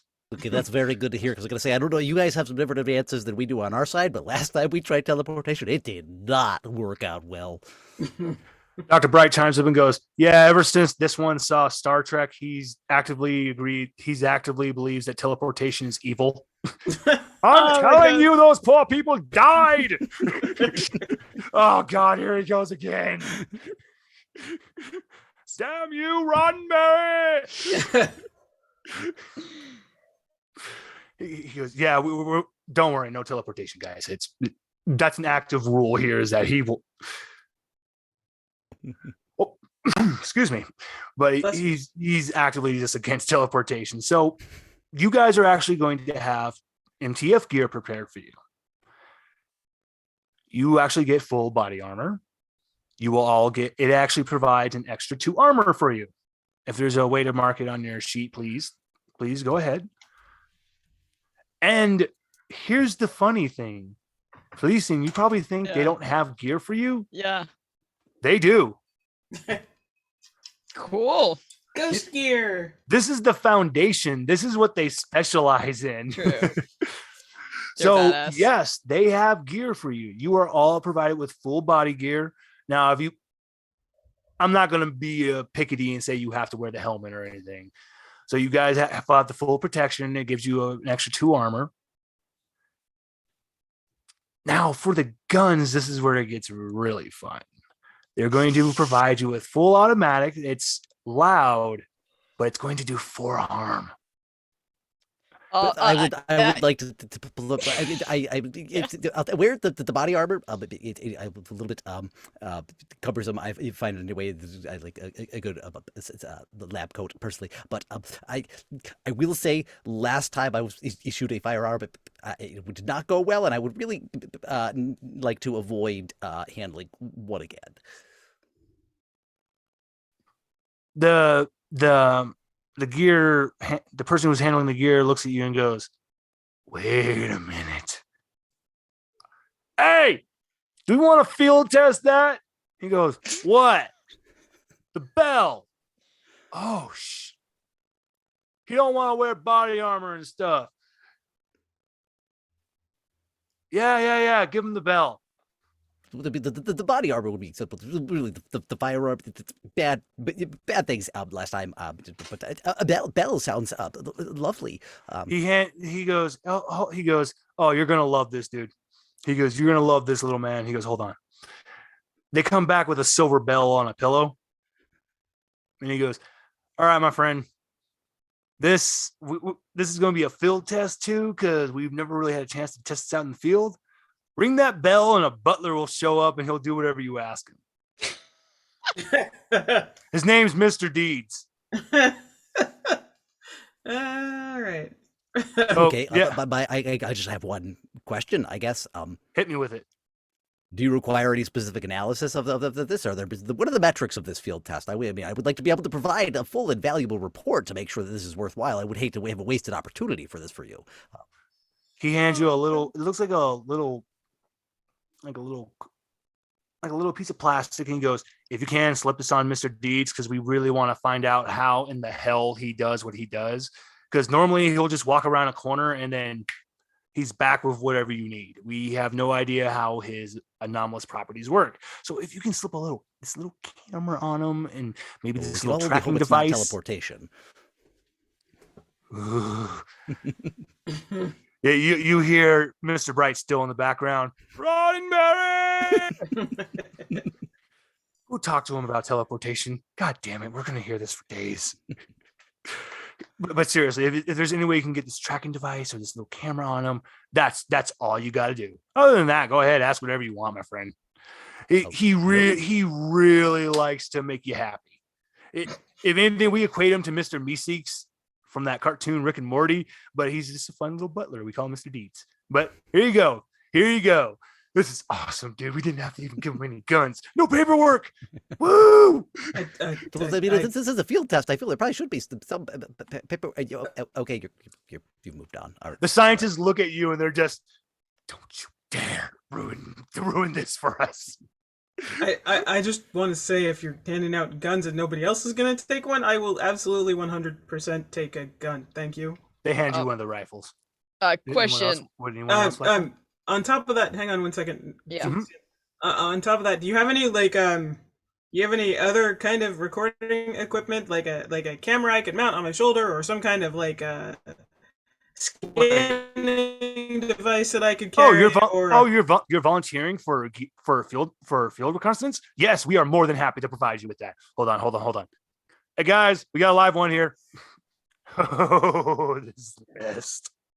Hold on. There you go, dude. This is the best one. It's like, so we've been meaning the field test this too.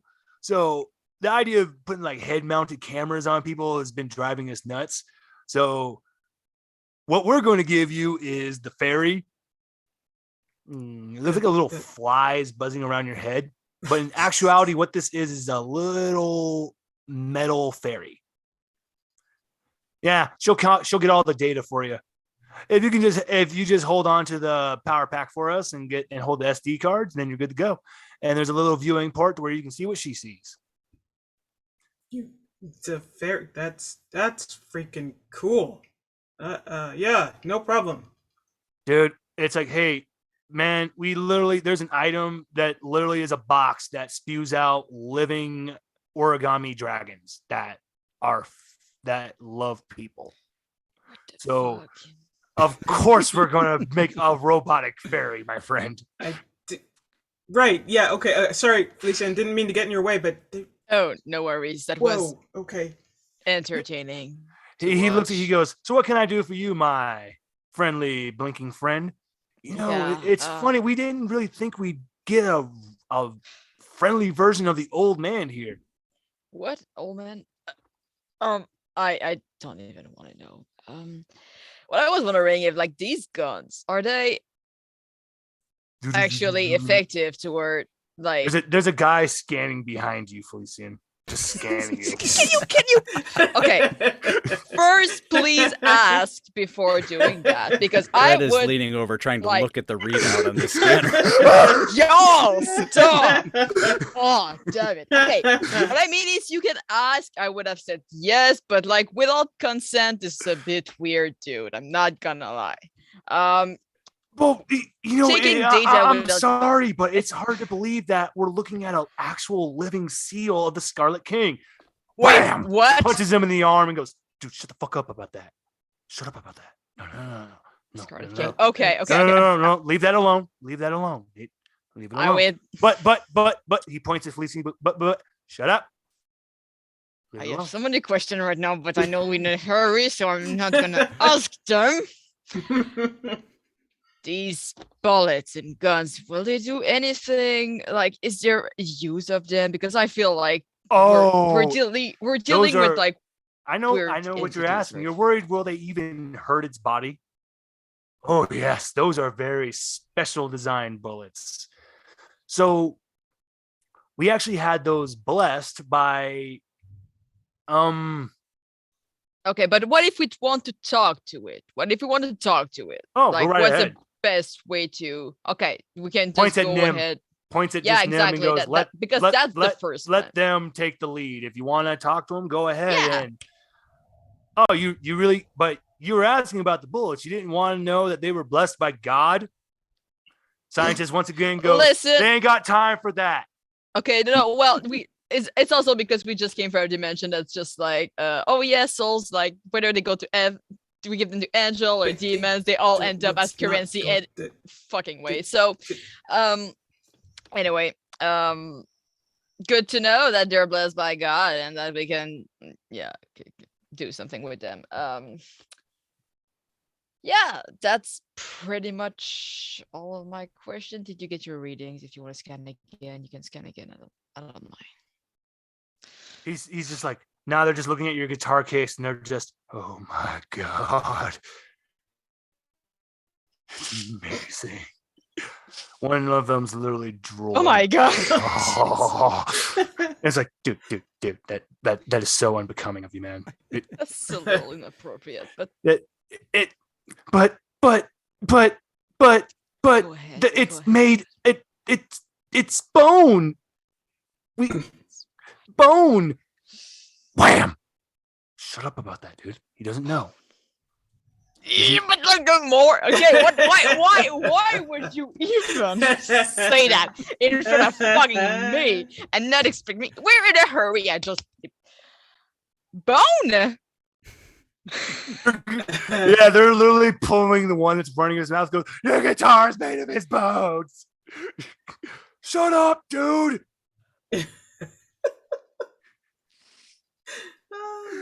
Well, time to get you guys going. Yeah, let's do that. So you And guys are then heading. there's to just Reddington. a little bit of a sound as Trip scurries up around Eddie and hops onto the counter and just looks up at one of these guys and it's just Do not give the raccoon a gun. Don't do it. Please. Oh my goodness please. gracious! Please don't do it. I have to do it. I'm sorry, guys, but there actually is fuel equipment. This is something that happens in the SCP universe, so of course they're going to have gear. They hook him up, and I hate to say this, but he's got like little 6-shooters. Oh, jeez. The gear, the person who handed him the gear just gives Trip a salute. Make us proud, son. oh, Trip definitely salutes back with 2 pairs of arms. And I think that's the perfect point for us to go on our next break. Oh my goodness. We're doomed. Wow.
welcome back.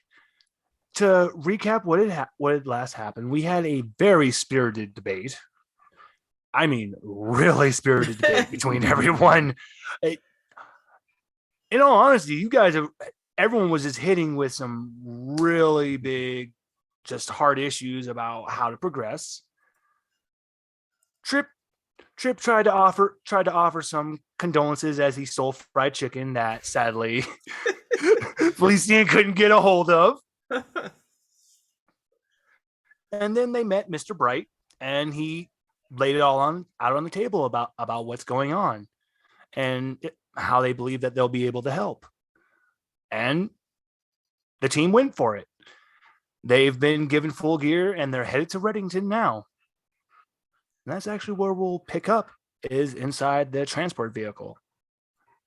Someone was really inspired by Hellboy because you guys are inside what looks like a converted garbage truck. Nice. But not sure if this is better or worse than the cattle truck on our initial drive to Reddington. It is a little roomier. I guess we were actually hauling cattle in that one as well. So the smell, I think, this one is more of a facade. So it's kind of a nice ride. I mean, You guys were hauling cattle? That's cool. I need to know the Yeah. story about that. Oh, they just turned into one morphed with a man, and the other one turned into a puppet or something. Jeffrey is perfectly fine. Okay. One of the other agents in the back with you just looks and goes, "You guys are so cool." Jeffrey is perfectly fine. And as you're pulling up to the outskirts of Reddington, and then the garbage truck pulls off to the side to a trailer support, and they go, "All right, guys, we've reached Dr. Marlowe. I guess y'all been warned. It's talking ventriloquist doll. Don't worry, this isn't like where he touches you, you become infected. It's only when you reach inside to the back of the doll, and that's only for designated individuals. So please, just, oh God, he's going to do a lot of cheesy dad jokes. Get ready for that. He's from the 20s, man. He can't help himself. That's no excuse." The two agents just start arguing about how bad Marlowe's jokes are. right? You Well, go- is it like a Band-Aid then? I guess should we just Might as peel it well off just very do it. slowly, methodically. That's I- not how you all deal with Band-Aid. I think band-aids are best when you just rip it. Oh, Do it. that sounds terribly painful. Why would anyone do that? It's super quick though, compared to like You get it over slowly- with. Right? You just hearing take care of your- it. Yeah. I think it's just the application of the right to solvent to get rid of the adhesive, and you just methodically work it back. There's no pain at all. You It takes just a while, scrub but- them out with your How long nail. does it take you to take a band-aid off, boss? Yeah, what the fuck, Brett? I usually do it over the course of a break. It's 20 minutes tops. It's As you're having this spirited debate, only thing that happens is Nimbus, as you're walking up, there's a big shaggy dog just looking at you, just not even coming up close to you, is just looking at you from the outskirt. It's literally positioned perfectly to inside the outskirts of town. It's just sitting there, just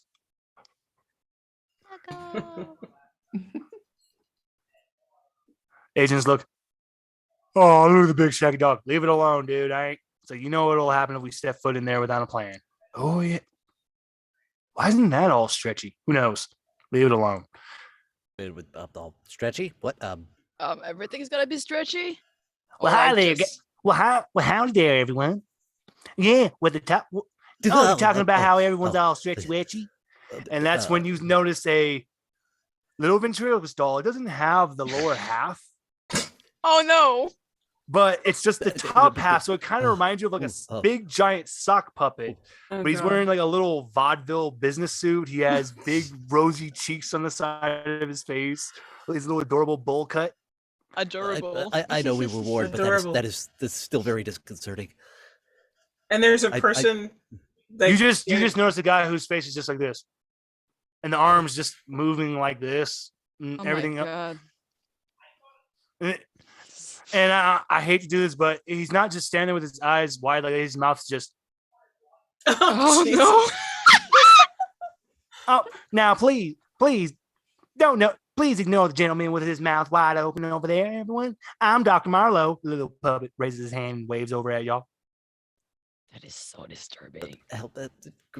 Greetings, Dr. Barlow. But we're, I guess, MTF beef. I believe we were designated. But we were here to see about drawing out the crooked man, and I guess you were here to provide us with some field assistance. Why, yeah. We didn't want y'all going in there and getting all stretchy wetchy, because that wouldn't just make things all right now. So what's happening? Because normally it's just normal people that just become all stretchy wetchy and their limbs get all weird and stretchy.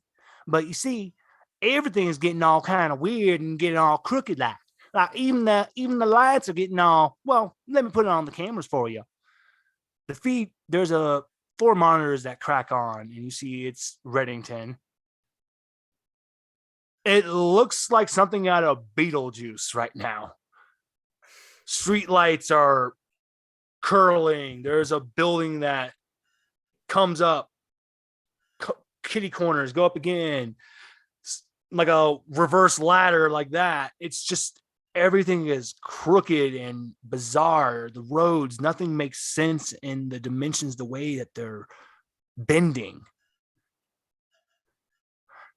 It's a stretch to not just buildings. Everything is getting affected. I mean, look at that poor guy going down the street over there. And that's when you see one of the people that's been affected. It's first you just see a hand appear on screen, stretching, cracks, spins at the end. Then a shoulder. And then you see just a torso, and then finally the neck, and it just continues like that. And then it's just, but the way it moves is it just chitters, stops, chitters really quickly, stops. You blink, it's off screen. You blink again, it's on top of the side of a wall of a building, and it's just, yeah, it's real creepy like that. Like there's a brief pause as we all take that in. Mm-hmm. And Brett literally just falls face first onto the ground, just like blank stare, passes out and falls face first on the ground. Give us a second. He'll be okay. Just get. Yeah. Nim, can you help me get him back on his feet? I mean, like.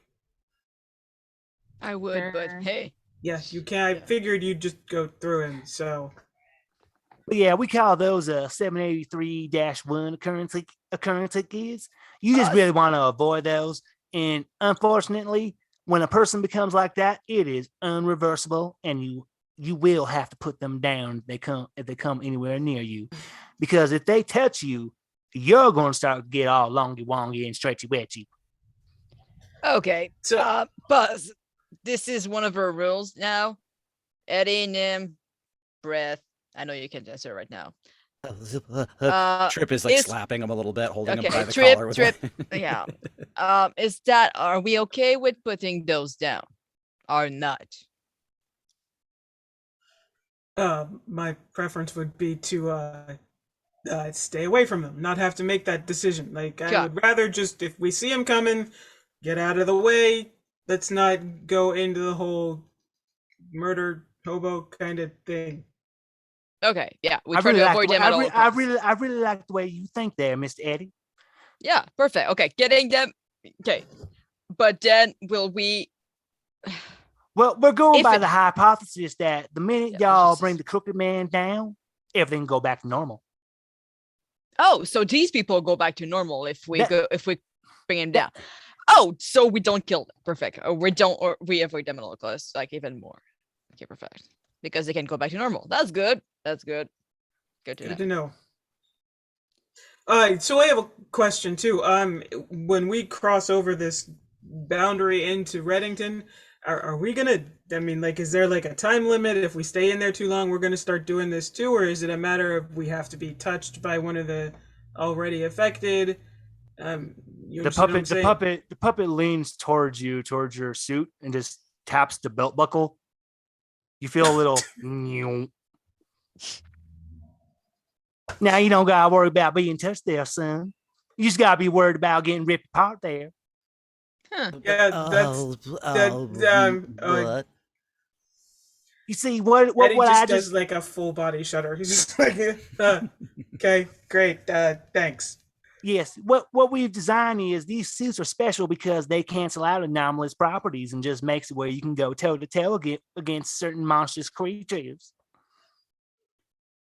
That's why we say the only thing that you gotta worry about is getting ripped toe to toe. You know that. You know. Okay. Hey, Brett, you're back with us. Corporal.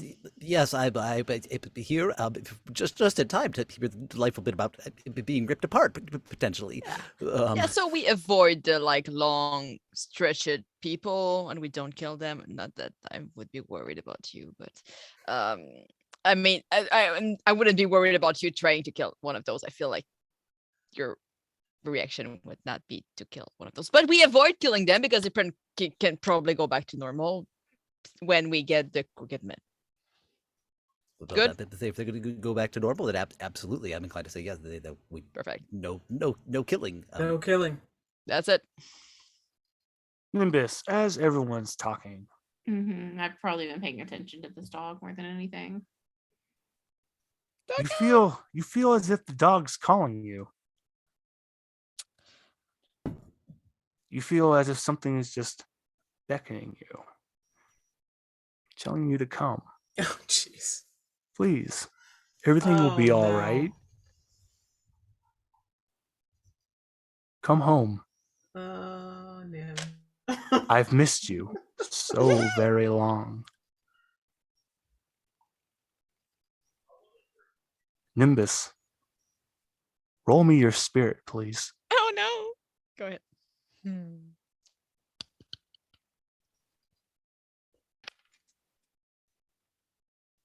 6, 3, and a 1 for 10. And with the good Your rolls. feet stay planted. You refuse the voice. The dog turns its back to you. Even where you are, you just hear a snap, crack. As first the back, just you see what looks like shoulders cracking into place. And then from the front of the dog, an arm shoots out, bending, another arm. The back of the dog starts to stretch and grow. The arm flings out in a cane and it slams it on the ground. A top hat appears on the top of its head. Slowly, it turns around. Its crooked design, shifting back and forth constantly. Both hands resting on the cane. One last time. Nurse, don't make me ask again. Come here. I'm going to look back at the group who are probably very focused on this conversation. And then walk. A gnarled hand is reaching the threshold. I will give everyone one chance. How far? You have enough time to react. How far is this person? Sorry, like I thought they were like how far. Like I said, the outskirts The of the town. Yeah. But He's where- literally on the boundary, so you guys are. He's actually not that far from you. But he's are we more- talking like 10 meter or like 20 meter or like 100 meter? First one, 10 meters. Oh shit! Okay, Yeah. okay. So I feel like we see this. Oh, for sure. I think You I just think, see yeah, his hand. reaching it's- for him. It's the arm slowly stretching longer and longer. It's just going for Nim, just as if just to reach behind their back. And the whole time, just Yeah, no. Goodbye, Nim. On the treetop. Eddie was in the process of trying to get the ferry set up so I could record everything, but he sees this and he's like, "No, Nim," and he's gonna go to. What I want him to do is pull Nim away, like away from the hand. If Nim's not gonna move, or if there's difficulty in moving, then he's gonna put himself between the hand and Nim. But he really wants to pull Nim away from it. Nim, roll me your mind. There's a reason for this, because what you see is you see Mom. Jesus. I have 0 in mind, guys. Mom just wants you to come home. You see home. Well, that's an 8. Mom's breaking. Good. The image of Mom is being tainted. She's turning into that shadow. And that's when you see the truth now of what's really happening. You see who is beckoning you. You see that arm. You see that twisted, horrifying smile. You see the bastardization that he did to your mother's image, and that he's been lying to you since childhood, tainting your nightmares. You see the truth of what everything was. This is who's been haunting you. This is why you're here. And Eddie, roll me your spirit. What do I have in spirit? Because you're coming, Okay. you're coming between him and Nimbus. One second. And you freed Nimbus's mind. He doesn't like that. Well, he can suck it. That is an 11.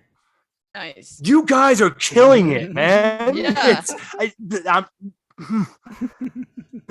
Take the narrative for me, please. Tell me how you save Nimbus, please. Because that's what you just did. Wow, damn. Okay, so Eddie goes up behind Nim, and because Nim is bigger than he is, he doesn't think that he's going to be able to win like a physical contest. So he gets an arm like under one of Nim's arm and across his chest so he can pull him back. And he just says, as close to his ear as he goes, "Nim, you got to stay with us, man. You got to fight this thing because we need you as part of the team. Don't give in. You hear me? You got to come back and you got to stick with us because we can't lose you. I know you're upset. I know we did shit that made you unhappy and we're going to try to fix it, but you got to stay. We need you to stay. You hear me? Take a step back with me, man. Come on." Nimbus, the voice of Eddie it breaks through the illusion, and that's what brings you back. And then the face just doesn't even make a scowl. The jaw just keeps stretching as there's an endless void that you see, and the blackness of the eyes. As he curls up like this, bringing his arm back, and he slithers towards Reddington. As you just hear him screaming, "Nimbus."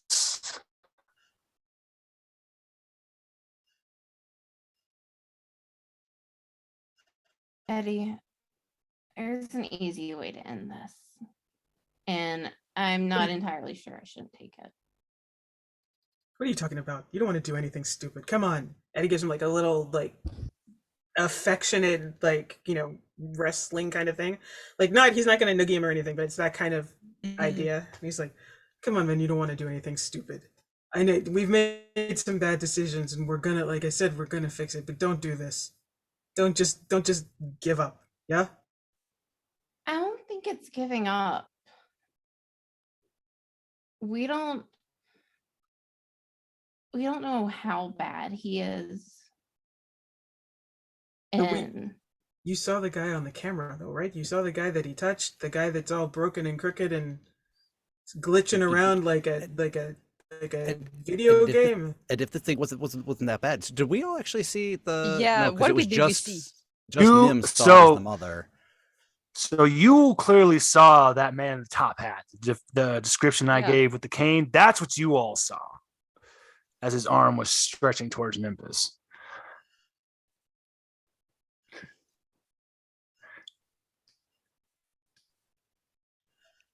I mean, He kind of reminds you of like a very twisted ringmaster. Mhm. And we've seen a lot of shit at you. And just because things happen, they said we were supposed to end the world too. And we need to be killed for that. But that was bullshit. And to That be was fair, that's a bullshit. recent thing. Apparently, this has been going on for a very long time, over frequent recurrences, and there are notable results of the aftermath of this, and the destruction that this thing has caused over years and years. There's no discernible evidence to the claims of those levied against us. There are results. And they seem pretty sure that I can stop it. And they seem pretty sure not- that it's interested in you, which I think we could all agree. Just yes, very much so. and maybe like it doesn't have to be bad, Brett, just because we don't know what it is.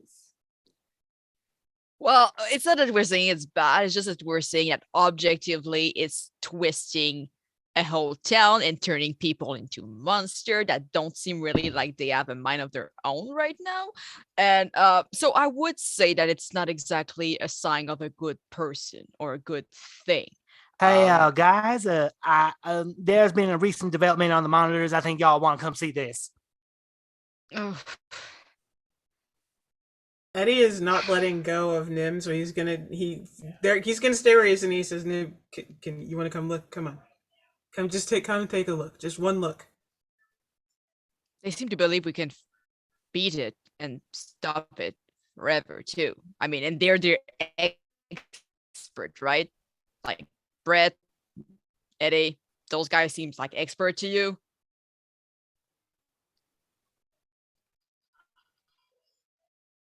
That's when you all see it, broken, twisted bodies, all looking up at the monitors, looking at you. So many people. And then the sea of people spread. And there he is, just right there at town hall, just in front of the entrance, just bracing on his cane, just tapping the ground. Marlowe's just, he's never shown himself. I've never, no one's ever seen him before. If you didn't see it in person, you wouldn't believe it, but you are watching the color drain from a ventriloquist puppet. And you see him just start to cry in fear. Oh, jeez. Oh no. Nim, you are so worried about the 100 versus the 1, and what did you do there? But look at the monitor right now. That is the 100 on the line at And the expense of the 1. Like No. Brett is like tapping on the But monitor. the one right on here, the, okay, the crooked man. the but one tapping here on the isn't one you doing it. though. But Nim, the one here isn't you. It's this guy. It's not you. Don't consider that like you sacrificing yourself or like whatever shit you're thinking right now would do it. The one here is, I guess, would be this guy. Like we don't. And then I mean, you're both ones, kinda like you're also one, but like they're one too. But like, who would save 101 if you don't sacrifice yourself with this guy? And Those We are can the get people into that this. need Eddie you goes, right now. Eddie goes, hang on, guys, hang on. He goes, hey, Puppet Man, I got a question. Yeah, yes, Mr. Eddie. Does this thing have to be dead in order for people to turn back, or can we take it out, knock it out, make it lose its power temporarily or whatever? You guys can put it in a containment, something, and the people can switch back. Have you thought about that? would it work? The color comes back to his face. That might just work. Oh my god! Oh my! You're a genius! And the puppet just starts frantically digging around his drawers. I have to do it. You just hear the shoulder going pop, snap, Oh, pop, God. snap, pop. And the body's face just no. the eyes roll back in the head because it's just yes, yes. Mr. Eddie. Yeah. Yes, I didn't know what this device was for. But I believe you could be the one. Actually, yeah. I was just saying, yeah, Jeffrey's still holding him. And so he hands you what looks like a weird Pokeball. Yeah. Now, Sorry. you see, no one here was able to operate this before. The minute your hand touches it, it lights up. Holy shit. The minute Eddie's hand touches it, or Yup. Nim's hand? The minute your hand makes contact with this Nice. ball, it powers on. Okay. Holy shit. There's a whole bunch of technology we haven't been able to use because we had no idea how to power it or who should operate. This isn't fair. There's so much we could be doing. But anyway, if you can somehow get him distracted, throw that at him. It will contain him. That is the perfect containment device. That it can hold.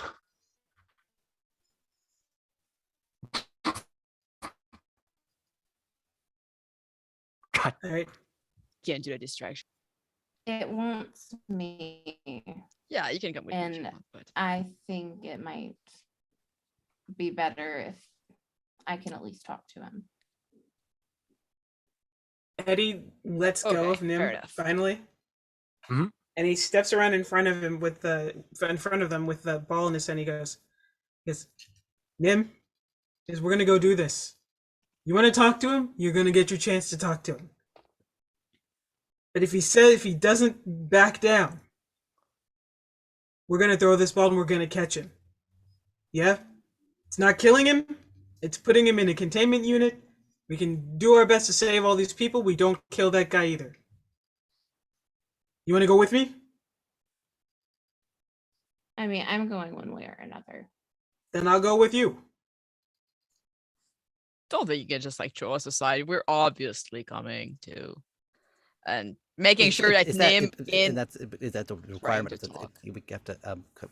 Oh, Brett, you're not coming. Because in there and yeah, yes, I think Brett's just Brett's been drunk. Oh, Brett, I'm so sorry because yes, I love this that you're all going. The more you get into town, that's when it's just literally every side of the street is just with every person just standing there, just cracking side to side. Why are you the only one that's not affected? Why do you get to be the only one? Why do you get to go away? Why do you get to walk away? That's all that's just welcoming, just thousands upon thousands of people. Not creepy. All right. You're slowly getting to the center of town. And that's when you just hear the rhythmic Thump. Thump. Thump. You see him standing there. He sees Nimbus. One crooked leg walks. You blink. He's a little bit closer. One other crooked foot takes a step. He's right in front of your group. How is he so tall? With a crooked spine and a crooked hand and a crooked finger.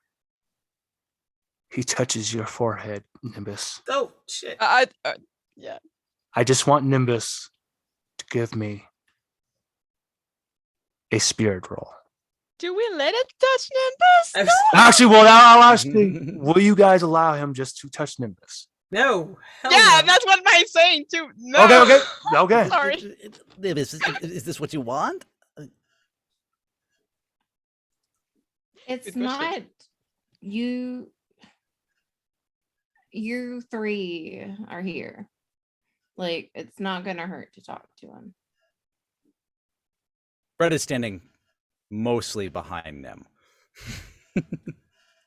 like trying to be there with them, but it's like can't quite be in front of him, but is like right there, like I here with yep, So Eddie will be dead ass in front of him if the Mhm. finger is so coming, and the he's finger smaller, stops and but the finger he's stops like, in front of Eddie. The crooked man with his crooked spine, his crooked neck, looks at Eddie, draws back his crooked arm, his crooked hand, and his crooked finger. Looks at you, Nimbus. It's not And gonna in hurt me to talk to and you. dual voices.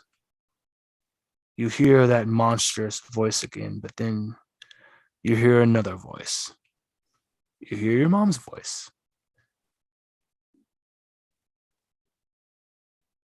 And all they just say is, I just want to show you.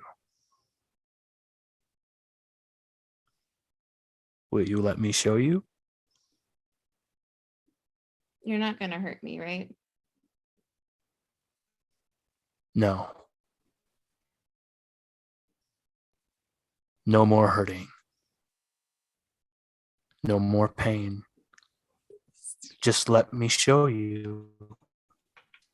do we all hear this, or You're is Yun all the only hearing one? it. Okay. So- Oh, we're all hearing this. Okay. You're all hearing this. It's literally just vibrating in your mind, vibrating in your heart. Your whole body is just, it overcomes you.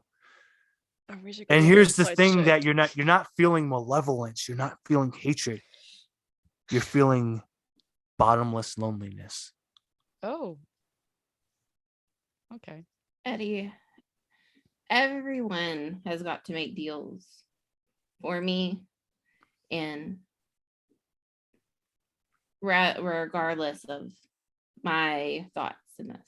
You see now this I'm- is when you all see too. As a crooked man shifts left to right, it goes from a woman back to a crooked man. Go on, I'm say what you're gonna say. making this choice. I'm choosing to fail the roll. Fucking fuck. the roll to be touched or to Yeah. Yeah. because that's not what Brian had asked before, right? You just asked I'm spirit choosing roll. to fail the roll. Oh, okay. So your spirit roll, though, this is what happens with the failure. You're all thinking something else, but allow me, the GM, to reveal the truth. Go for it. The hand touches you, and that's when you're finally revealed the full truth of what this crooked man is. Your mother, so very long ago, did a trip to England during the 12-year period in this, which would be during this universe's 12-year period in the same city, but where she was in your universe. But she encountered a poor little boy crying all by himself. No one to ever know him. No one to ever love him. And your mother noticed that he was so broken, so crooked. How could he walk like this? So your mother hugged him and said, I'll give you the love that you need. And they became one. And then you were born. The crooked man remembered how he was betrayed. And somehow, some miracle, a piece of the child that was supposed to be his was born again in you. The crooked man never wanted to take you away. He never wanted anything. He just wanted one last chance to give a father's love that he was denied. He can't control what he is. Remember how I told you in the very beginning? You can never control your cells. Your body can't control what it does on the inside. He never knew that he had this anomalous property. He never knew that it would become like this. He never knew. He just wanted one last chance to tell you, I love you. The crooked man's hand takes away. Because you failed this roll, he has decided I'll be that one for the 100. The crooked man's arm stretches up and pierces his own chest. Pulls out his heart, becomes a little piece of a locket, and he drops it in front of. Drops it. Drops it in front of him. If he holds it out, it's not even gonna like drop. It's gonna just go into Nim's hand. Rubs your face. And turns the ash. The town starts to shift back to normal. The people start to shift back to normal.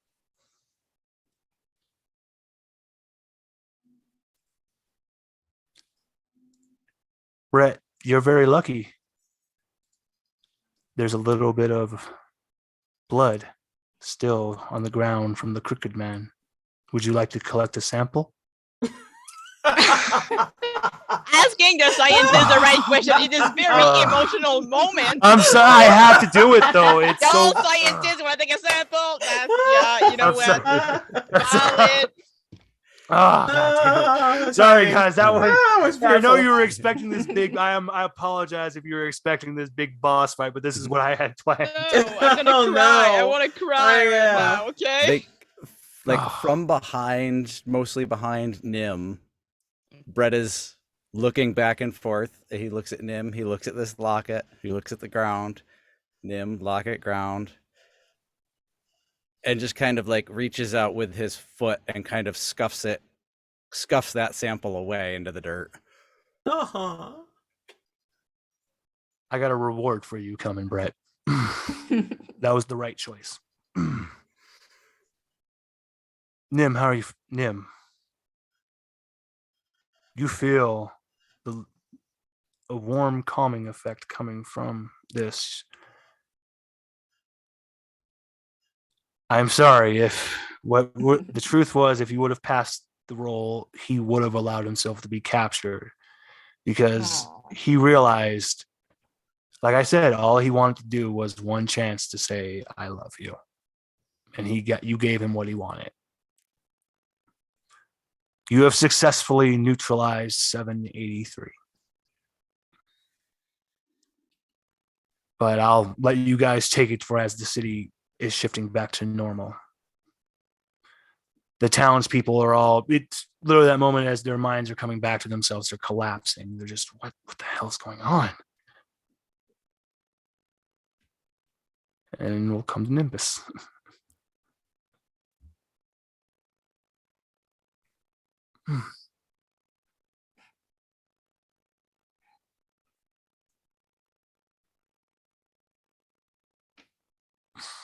Well,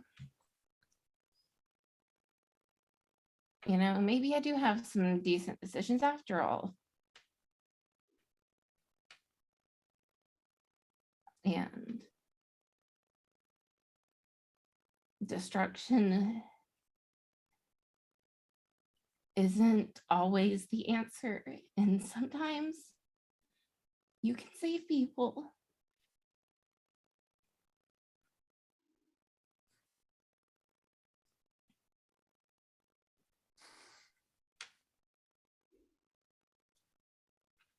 And maybe if you had trusted my decision earlier or listened to me,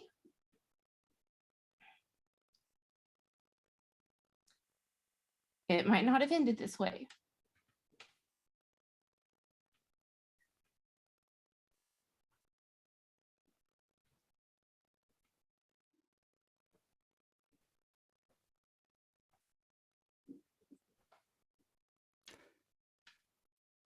Brett kind of steps over towards Nim and puts a hand on their shoulder and says, your understanding is always the better option than destruction.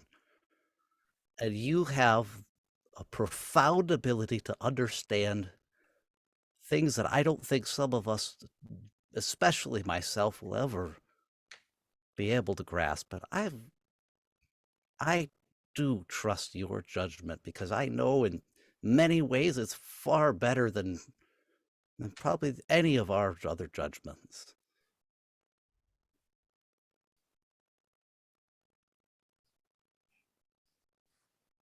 And then Brett kind of just puts his forehead on Nim's arm. Just because Brett, very tall, very much of a height difference there. So he just kind of leans over with him. So adorable. Cannot get the head on the shoulder, so just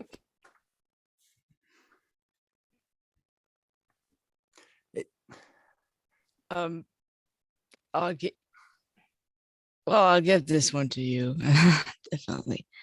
Not that it's a contest or anything. I guess part of me is I'm an artist, and sometimes it seems, but I've lived through a few shitty things, and I feel like this rational part of my brain wants to tell that, yeah, you need to go from point A to point B, or to get rid of C if you want to go to B. Anyway, that doesn't really make sense. But what I'm saying is, you're a good person, and we did mistakes, and that sucked. And we were wrong, and we should have tried to find another solution. And we should have listened to you and Eddie too. And yeah, I don't have I don't have anything more to say. That's just that. Eddie's gonna turn around and go to Nim's other shoulder and sort of thump the free hand he has against his arm, right? Give him a couple of love taps, light punches, and go, "See, man, I told you we needed you on the team." Yeah. Glad you're still there too.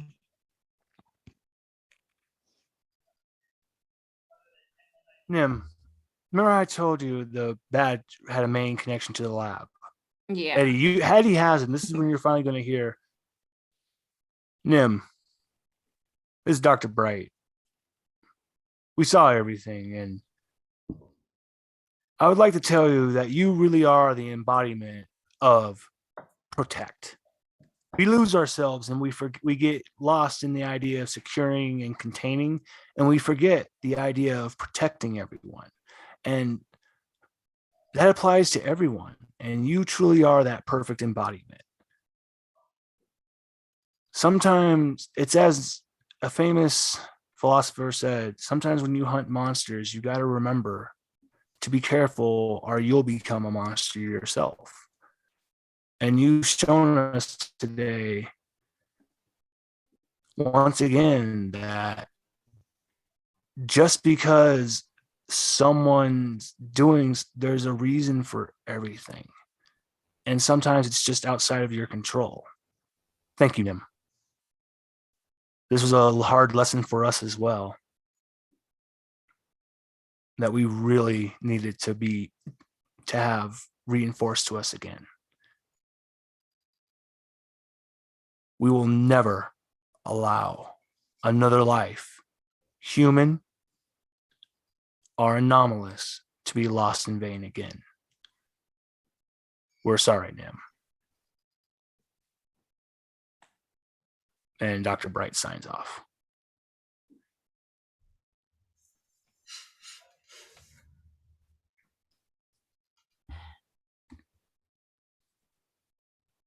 As your team is led back to the van, driven back to the lab, the first person that's greeted will be Brett. Kondraki saw everything with your butterfly, as I told you that was connected to you. Now, he doesn't have the clipboard for you, but he has something even more special for you. It's a pretty tall order. He hands you two blank files from the clipboard.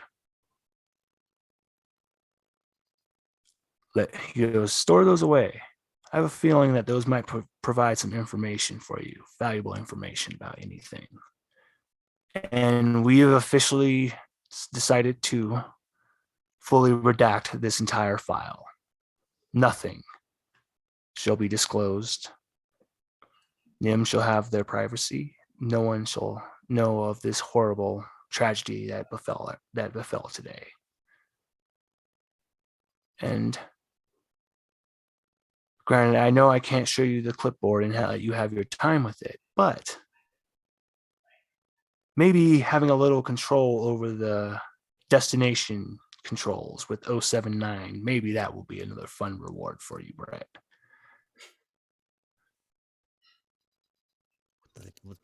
I so many questions. How do you options, even for navigation, destinations, choices, different catalog, database of numerous worlds we don't normally just try to get. That just kind of like spaces out and trails off a little bit. He's just, I knew that would get you. Brain Kondraki overload. Kondraki looks back at the rest of the team, gives you guys a thumbs up, and just walks away with the stunned Brett. He figured you guys could use a little time. The little patchwork bear that I told you about has a very special SCP because it can heal every kind of physical wound, but it also specializes in emotional pain as well. It sees Nim, runs over to your leg, gives it a big old hug, and then that's when he gets to work. You see it pulls out two little needles and it starts knitting away. Oh. And that's when he holds up a little heart for you, Nim.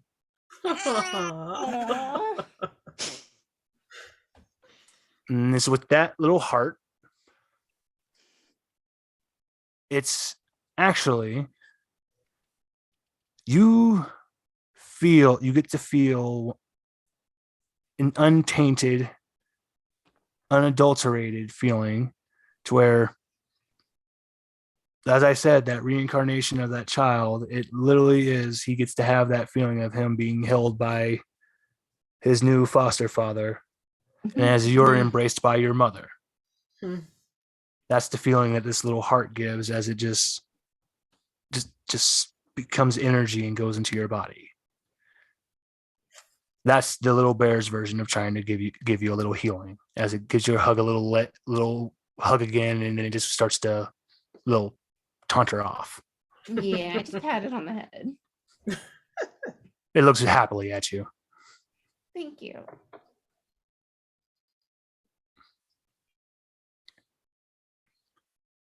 You guys are, so if you are all ready, you are all led to the lab to where it is finally time for you guys to get ready to leave. Kondraki, Bright, Mr. Bright, SCP-999 on his shoulder are all waiting for you there.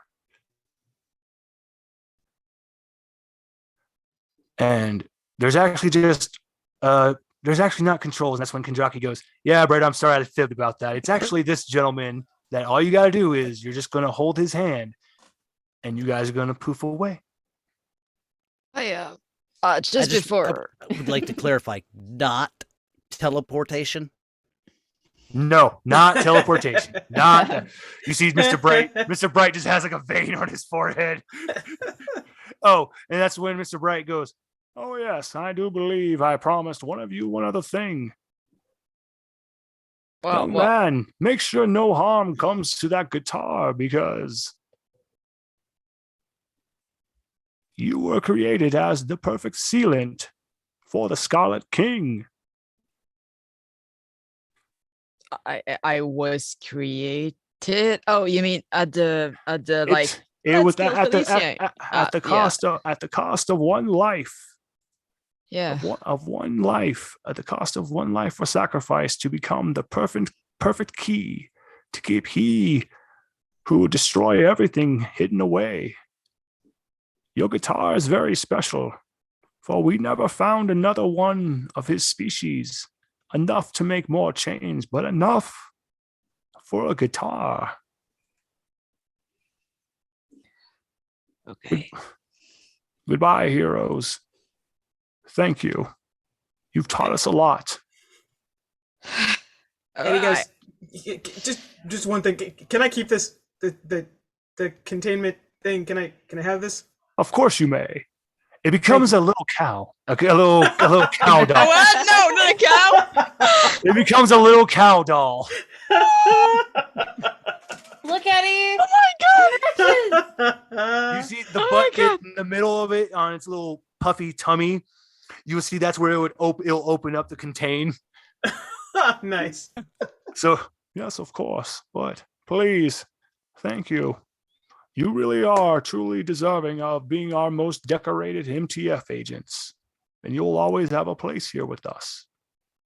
Thank you. Especially you, Nim. Thank you. Like I said, I just want to help people. You've helped everyone today.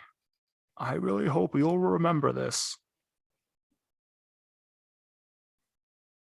And I hope in some way we were able to help you. I don't know. I have a lot of questions for my mom now. The dimensional hopper holds out his hand and goes, "You guys ready?" Where are we going? I mean, I guess with a particular reason we can stay here. Are we going I home? believe there was mention of benefits, and I haven't filed all the proper paperwork from the return for the field. I know there was a few field bread? documentations that were needed yet. And Brett, Brett, Brad, take his hand. Brett, Brett, are we going home? Brett, I know you would like to stay here, but wouldn't you like to go home? To your home? Please. And I think your friends deserve to be able to go home. We'll always remember you, Brett, and if we'll find a way to bring you back. If anybody can find a way back, boss, it's gonna be you. To be fair. And hopefully it's in your body too.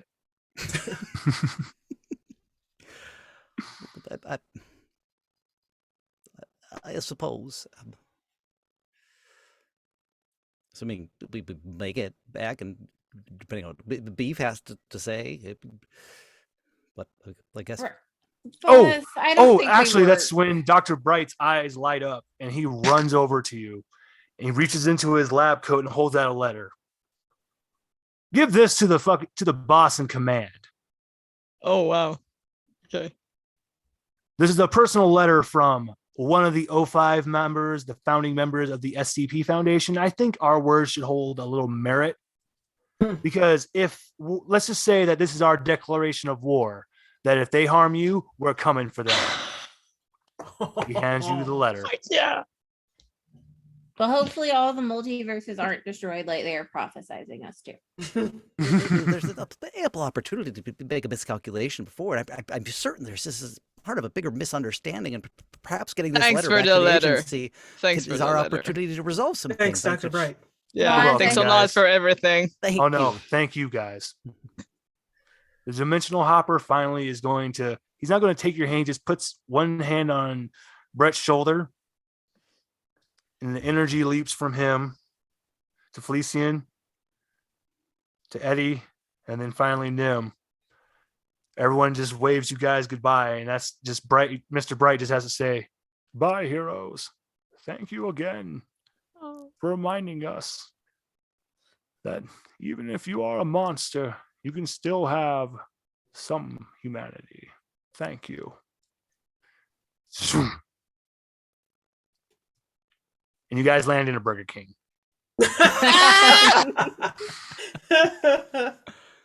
And that's So where would we come that to make an this end. Heaven? My God. Oh, Oh, hey, lunch. Ooh. Oh man. Oh wow. Oh my That God. was an Thank you excellent so much. session. Yes. Brian, But it was allow me to amazing. please do the outro for you all. Absolutely. Oh, but that last bit really was breaking my. Oh, sorry guys.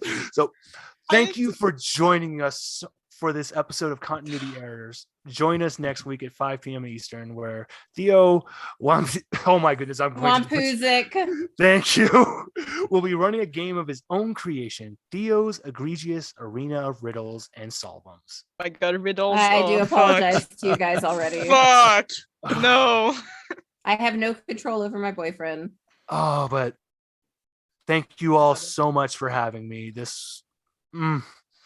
This was a little story I was very excited for to be able to do, because I love the idea of subverting expectations, because everyone expects this horrifying monster fight, and I thought, what if I gave an SCP actual reason and maybe a little humanity to maybe sympathize with them? It was beautiful. Nicely done.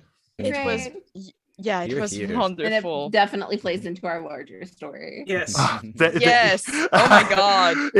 I did a lot of studying. I tried to really get into the hearts of your characters, and like I said, I really saw the leadership in Eddie, and that's why I was trying to put him into those positions.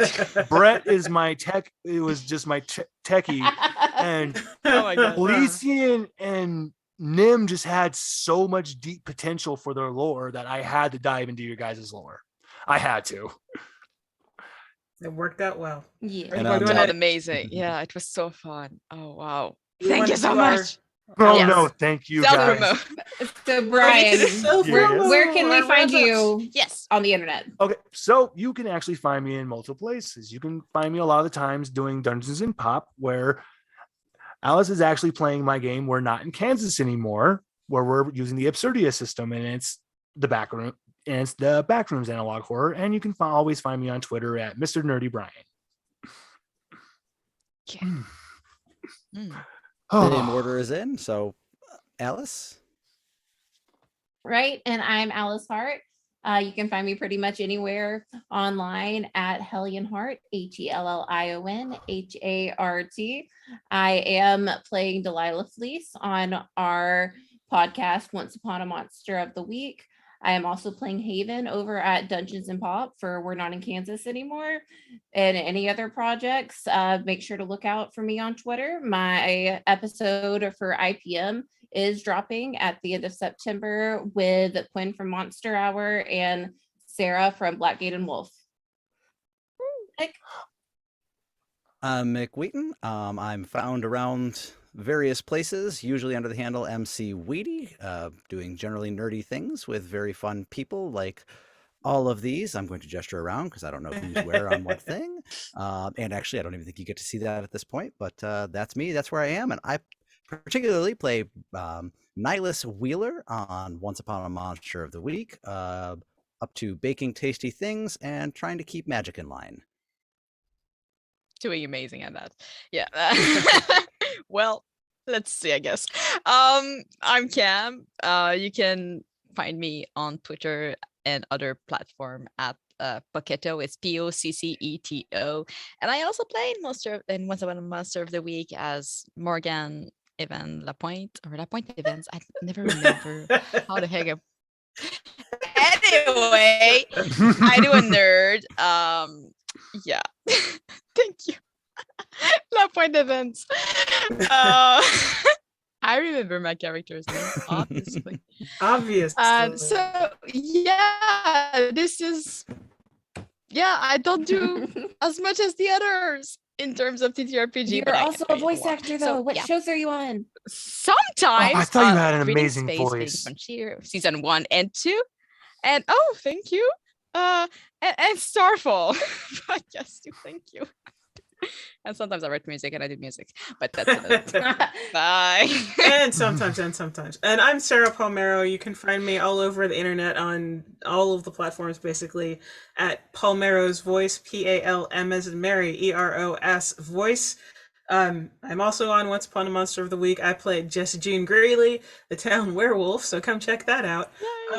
And I'm in Genesis Avalon Patriot. I do a lot of audio drama, long term and one shots.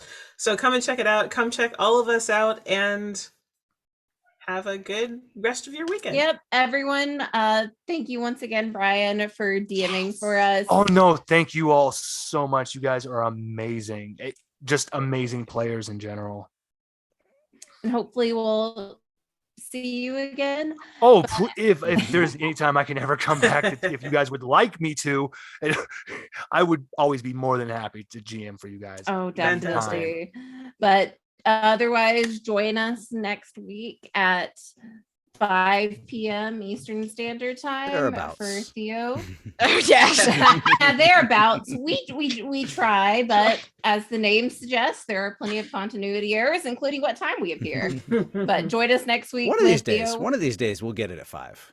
Yes, one of I don't these think days. so. Yeah, join us next week for Theo's egregious arena of riddles and solvums.